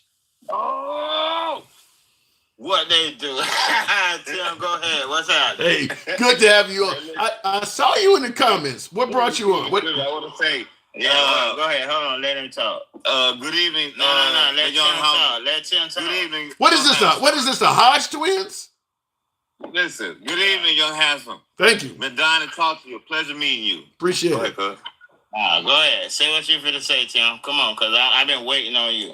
Well, you keep saying all these different things. You scared of the police when I guess you don't have a mother or no family or nothing like that, because at the same time, my mother was shot and my sister was shot by ravages and all types of things like that. So when you say that giving immunity to the police, I need this stuff to be ran by him. My mother and my sister were shot.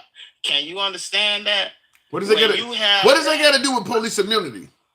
That has a lot to do with police immunity, because you're saying that police immunity scare you, and I'm saying that bad people who out there robbing, stealing, and killing to try and get money scares me. So before I would let police not be able to do their job to protect my mother, my sister, and my family when I'm not there, I would give them it. And what you're saying is not true. But wait. What am I saying is not? What am I saying is not true? What am I saying is not true? What you're saying is Donald Trump is going to give. You're scared because Donald Trump is going to give complete immunity to the police officers. That's just not true. That's just not constitutional, and that cannot happen. Then why is he? If it's something that can't happen, why is he saying he's going to do it? Listen, with saying that something. Well, let me ask you a certain question. With him saying that he's going to give those people an immunity and you're interpreting it into a different way, he's protecting people like us who've been shot. I've been shot. My mother been shot. My sister been shot. So with that being said, he's saying things about that make people like us who feel protected, who feel like, oh, okay, somebody care. It's not about, oh, okay, it's equal. it's equal opportunity. You believe not right. You What? believe wait, hold on. You believe to make the streets safer for people like your mom and yourself that's been shot, the police need to be given immunity, which means no accountability. You believe that's what's necessary? No, that's what you're saying. Let me tell you something. You always like to say hypothetically about no immunity, but you don't never want to say hypothetically about mutilation, about children and kids and stuff like that. You differentiate about certain things that you say when you say, you know what, you're absolutely right. I'll be listening to you. You're absolutely right. That is something that is possible, that could happen. But everything that you say that's possible, that could happen, is something that is negative towards the American people. Well, so to me, giving police... Right here, let me tell you what this world right here is. Giving police immunity is negative to the American people. No, it's not. You think that's a good thing? You come from Africa. Tim, come on. You come from Africa. You're an African American citizen, right? Am I wrong? You're not a Haitian. You're not nobody else. You even said it. You went to Alaska. I've been with you for years. I've never been to Alaska. Wait a minute. What are you saying? You saying you stayed there? Australia. Australia. I'm sorry. You know what? You're so right. Why do you think giving immunity to police is a good thing? I think giving immunity to police is a good thing because in certain circumstances, even that's what's happening right now. In certain circumstances, it's certain things that it's just like beating a child. Nobody want to beat their child, but you have to beat a child. And this is what don't get the live ban. You asked me a question. Can I please? Can you say it without getting the live ban? I'm not going to hear your question if they ban us. No. Oh, what? Oh, it is. Okay, I'm sorry. Yes, I'm sorry. It is, but. With that situation right there, it's certain disciplines that you have to have in different situations. And if in certain situations, right now, there was a black individual who was pew-pewed by a different color race individual, and they did not arrest them for a certain amount of time right here in America. Not nowhere out on a third world country or anything like that. So there was, and the reason why the police said that they would not engage with this individual is because they knew that it would be violent and it would be a situation that would have came to pew-pewing and hurting and this and that. That's not something that we want our police officers to think about when a situation is coming about, when a child is in a bad position, when a person is in a bad position, anything. Okay, let me ask you. Okay, let me ask you a question. What is your definition of police immunity? My definition of police immunity is what is the legal terminology of police immunity. That's what my definition is. So I can't. You asked a question. Listen to what Kamala Harris told you, and you so happy and you love her. She said that she's going to follow the law, and that's what the legal definition of a situation is. So right now, when you ask me what's police immunity, I'm not going to specifically say what I want them to and not to do. What I want them to do is what's legally defined for them to stop a criminal from committing the crimes that they are doing at that time. I want someone to engage. I don't want someone to sit there and think. I want someone to engage. And I want them to stop the situation, Tim. Okay. So let's go. Do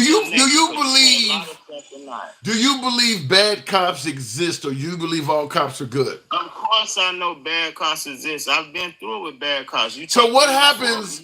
Okay. I was in jail. So what happens if a bad? Hold on. What happens? Hold on. We don't need to listen. You're going too deep in your own personal situation. What happens? What happens if a bad cop has immunity? What happens is a bad cop has what do you mean? I don't understand that. You saying that what happens if a bad cop go up under the laws and get away with doing something and using the immunity to their advantage, that's just like everyday citizens who sometimes you have criminals who do things and get away and things don't happen. I'm not nobody who think that every cop, and I'm the person who think that, you know, you got good cops and you got bad cops. So you know what? Sometimes there's going to be some things that happen. So what you specifically saying that what happens if this cop, All okay, right. things going to happen, Tim. Okay, things is going to happen. All right. I'll leave it at that, First Watch. I got to move it on. I'll just leave it at that. Well, wait. Okay, well then, if you, go ahead, hold on. Look, handsome gentleman, let me tell you, you're like the one of the most non-biased that I've seen, you know, and MAGA friendly that I've seen. Appreciate it. But let's be honest, man, really? The man said something about Puerto Rico. This is bigger than that. You gotta understand, this lady ain't even after these, she after our money. 10,000 agents and armed them? Fuck the border. Excuse my language. Right? So look, it's different views and opinions is like assholes. Everybody got one. Right. And that's the First Watch homeboy. All right. Our father. Fair enough. I got to move it on. Appreciate you, gentlemen. All right, go ahead and move it on. It was a few more questions I wish you would ask me, but I'm going to stay on your live and then I'll get back on. We'll make it happen. Appreciate it. Thank you. Right, no Thank you. Yeah, I'll leave it at that. Somebody said, what did it say? John says both of y'all need to go to sleep. Well, maybe I do too. That was an interesting call. I didn't want to go too deep down the road with that. The whole immunity conversation was challenging. I'll just, for lack of a better term, I'll just say it was challenging. But by the way, he's not my last caller. He's not the only one that believes that police should have immunity. I've talked to a lot of Trump supporters that, and I see in the comments, Bandito says Tim Caller doesn't understand police immunity.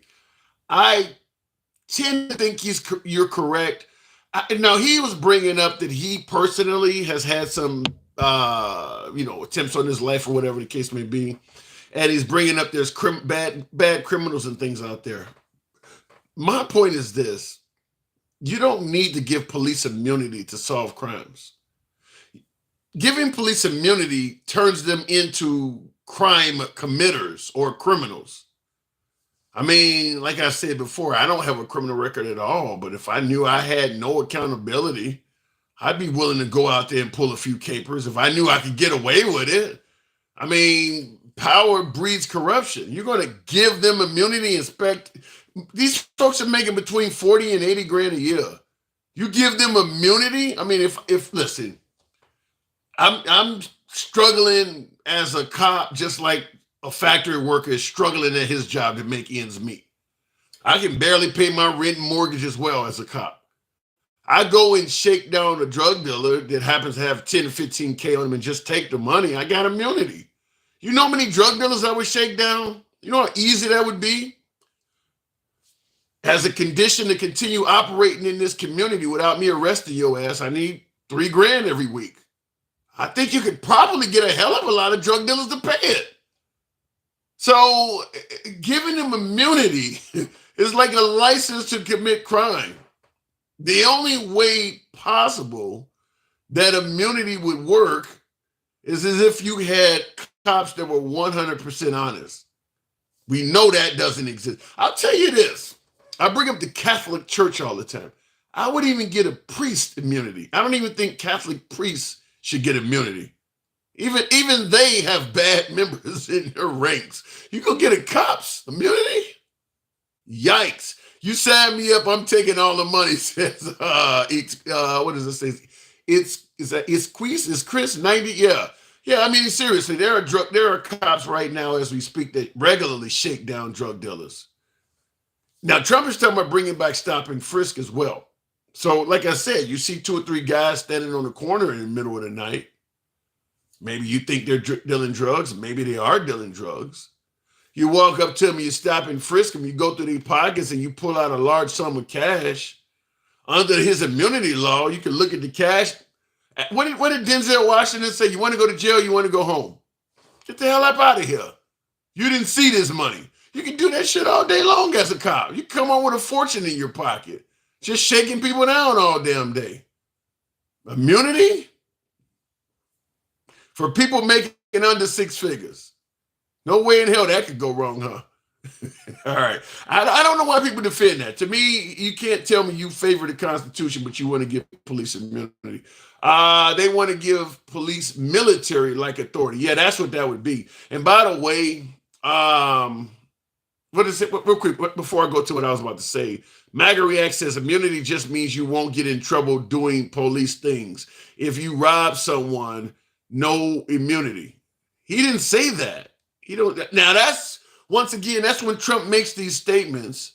MAGA often comes behind as cleanup and start adding in all these phrases like qualified immunity. That's what he meant. He didn't say none of this stuff. Just like when he said, I want a total and complete ban on all Muslims entering. Well, he was only talking about these particular terrorist states. He don't say that stuff. MAGA's coming in offering cleanup for him. He didn't say nothing about all it. It was only mean specific crimes and all. He said immunity from prosecution. That's all he said. So if you rob somebody, it's included in it. He didn't specify that it's not. So, I mean, and I see in the comments, Darlene Newberry says, look it up. I don't need to look it up. I got it queued up. I actually have what he said queued up. Why do I need to look it up? Cities have become a beacon of hope, safety, beauty, better than ever before. We're going to rebuild our cities. We're going to work with Democrat mayors who are running, in every instance, running them. Democrat mayors and many Democrat governors. And we're going to rebuild our cities. We're going to bring them back like they used to be. And we're going to make them safe places again. We're going to give our police their power back, and we're going to give them immunity from prosecution. So they're not prosecuted for doing their job. We'll take over the horribly run capital of our country, Washington, D.C., and clean up, renovate, and rebuild our capital. He didn't say nothing about robberies and nothing. He just said, I'm going to give them immunity so they can do their job. That could be any damn thing. So they can do their job. That can be explained or interpreted in any way, fashion, or form. Many would suggest that remember the old Clint Eastwood, Make My Day? Where the guy is on the ground with a firearm laying next to him and he's literally begging the guy to grab for the firearm so he can shoot him. That could be construed as he's doing his job, looking for reasons to shoot people. Or like Charles Bronson in the Death Wish movie. Give him immunity? No. Hell no. Police doing their job could be interpreted in a million ways. That doesn't say anything about not including robbery. Maybe doing their job costs money that the taxpayers don't have, so shaking down drug dealers to fund their operation could be part of doing their job. Doing their job could go a host of ways. You could literally interpret that to mean anything. Just like MAGA is spinning his statement about giving them immunity. Once they start shaking people down, MAGA would find a way to spin that as well. Well, you're taking drug money off the street. No immunity. I'm not going to favor that. I'm just not. He literally said immunity from prosecution, says King. Yeah. And the only time you get prosecuted is when you have committed a crime. Because folks are trying to say, well, he's talking about immunity because he don't want police being involved in frivolous lawsuits and people trying to, sue. You don't get prosecuted for a lawsuit. The only time you get prosecuted is when you have committed a perceived crime. So he is basically saying he wants to give the police in the future immunity from things that right now are considered to be a crime. What right now is considered criminal behavior that we believe police should be allowed to do to complete their job? That's where the answer lies in that. Maybe we'll look at Derek Chauvin on the neck of George Floyd. He was prosecuted for what he did to George Floyd. Maybe Derek Chauvin should have gotten immunity because that knee on that neck for 9 minutes is part of doing his job. That's what I see when I see this kind of stuff. That's why I don't favor it. But that's me. Maybe you're focused on the economy. Anyhow, folks, it is indeed that time of evening. Now, you know what I got to do around this time. Appreciate you folks tuning in. 84,000. I cannot complain about that. Follow the program. Follow the program. We'll be here every day until Election Day. All night. Non-stop election night to the wee hours of the morning. Come by and say hello. It's your boy Tim, the handsome liberal. I'll catch you tomorrow. Thank you folks as well on YouTube. Catch you tomorrow as well.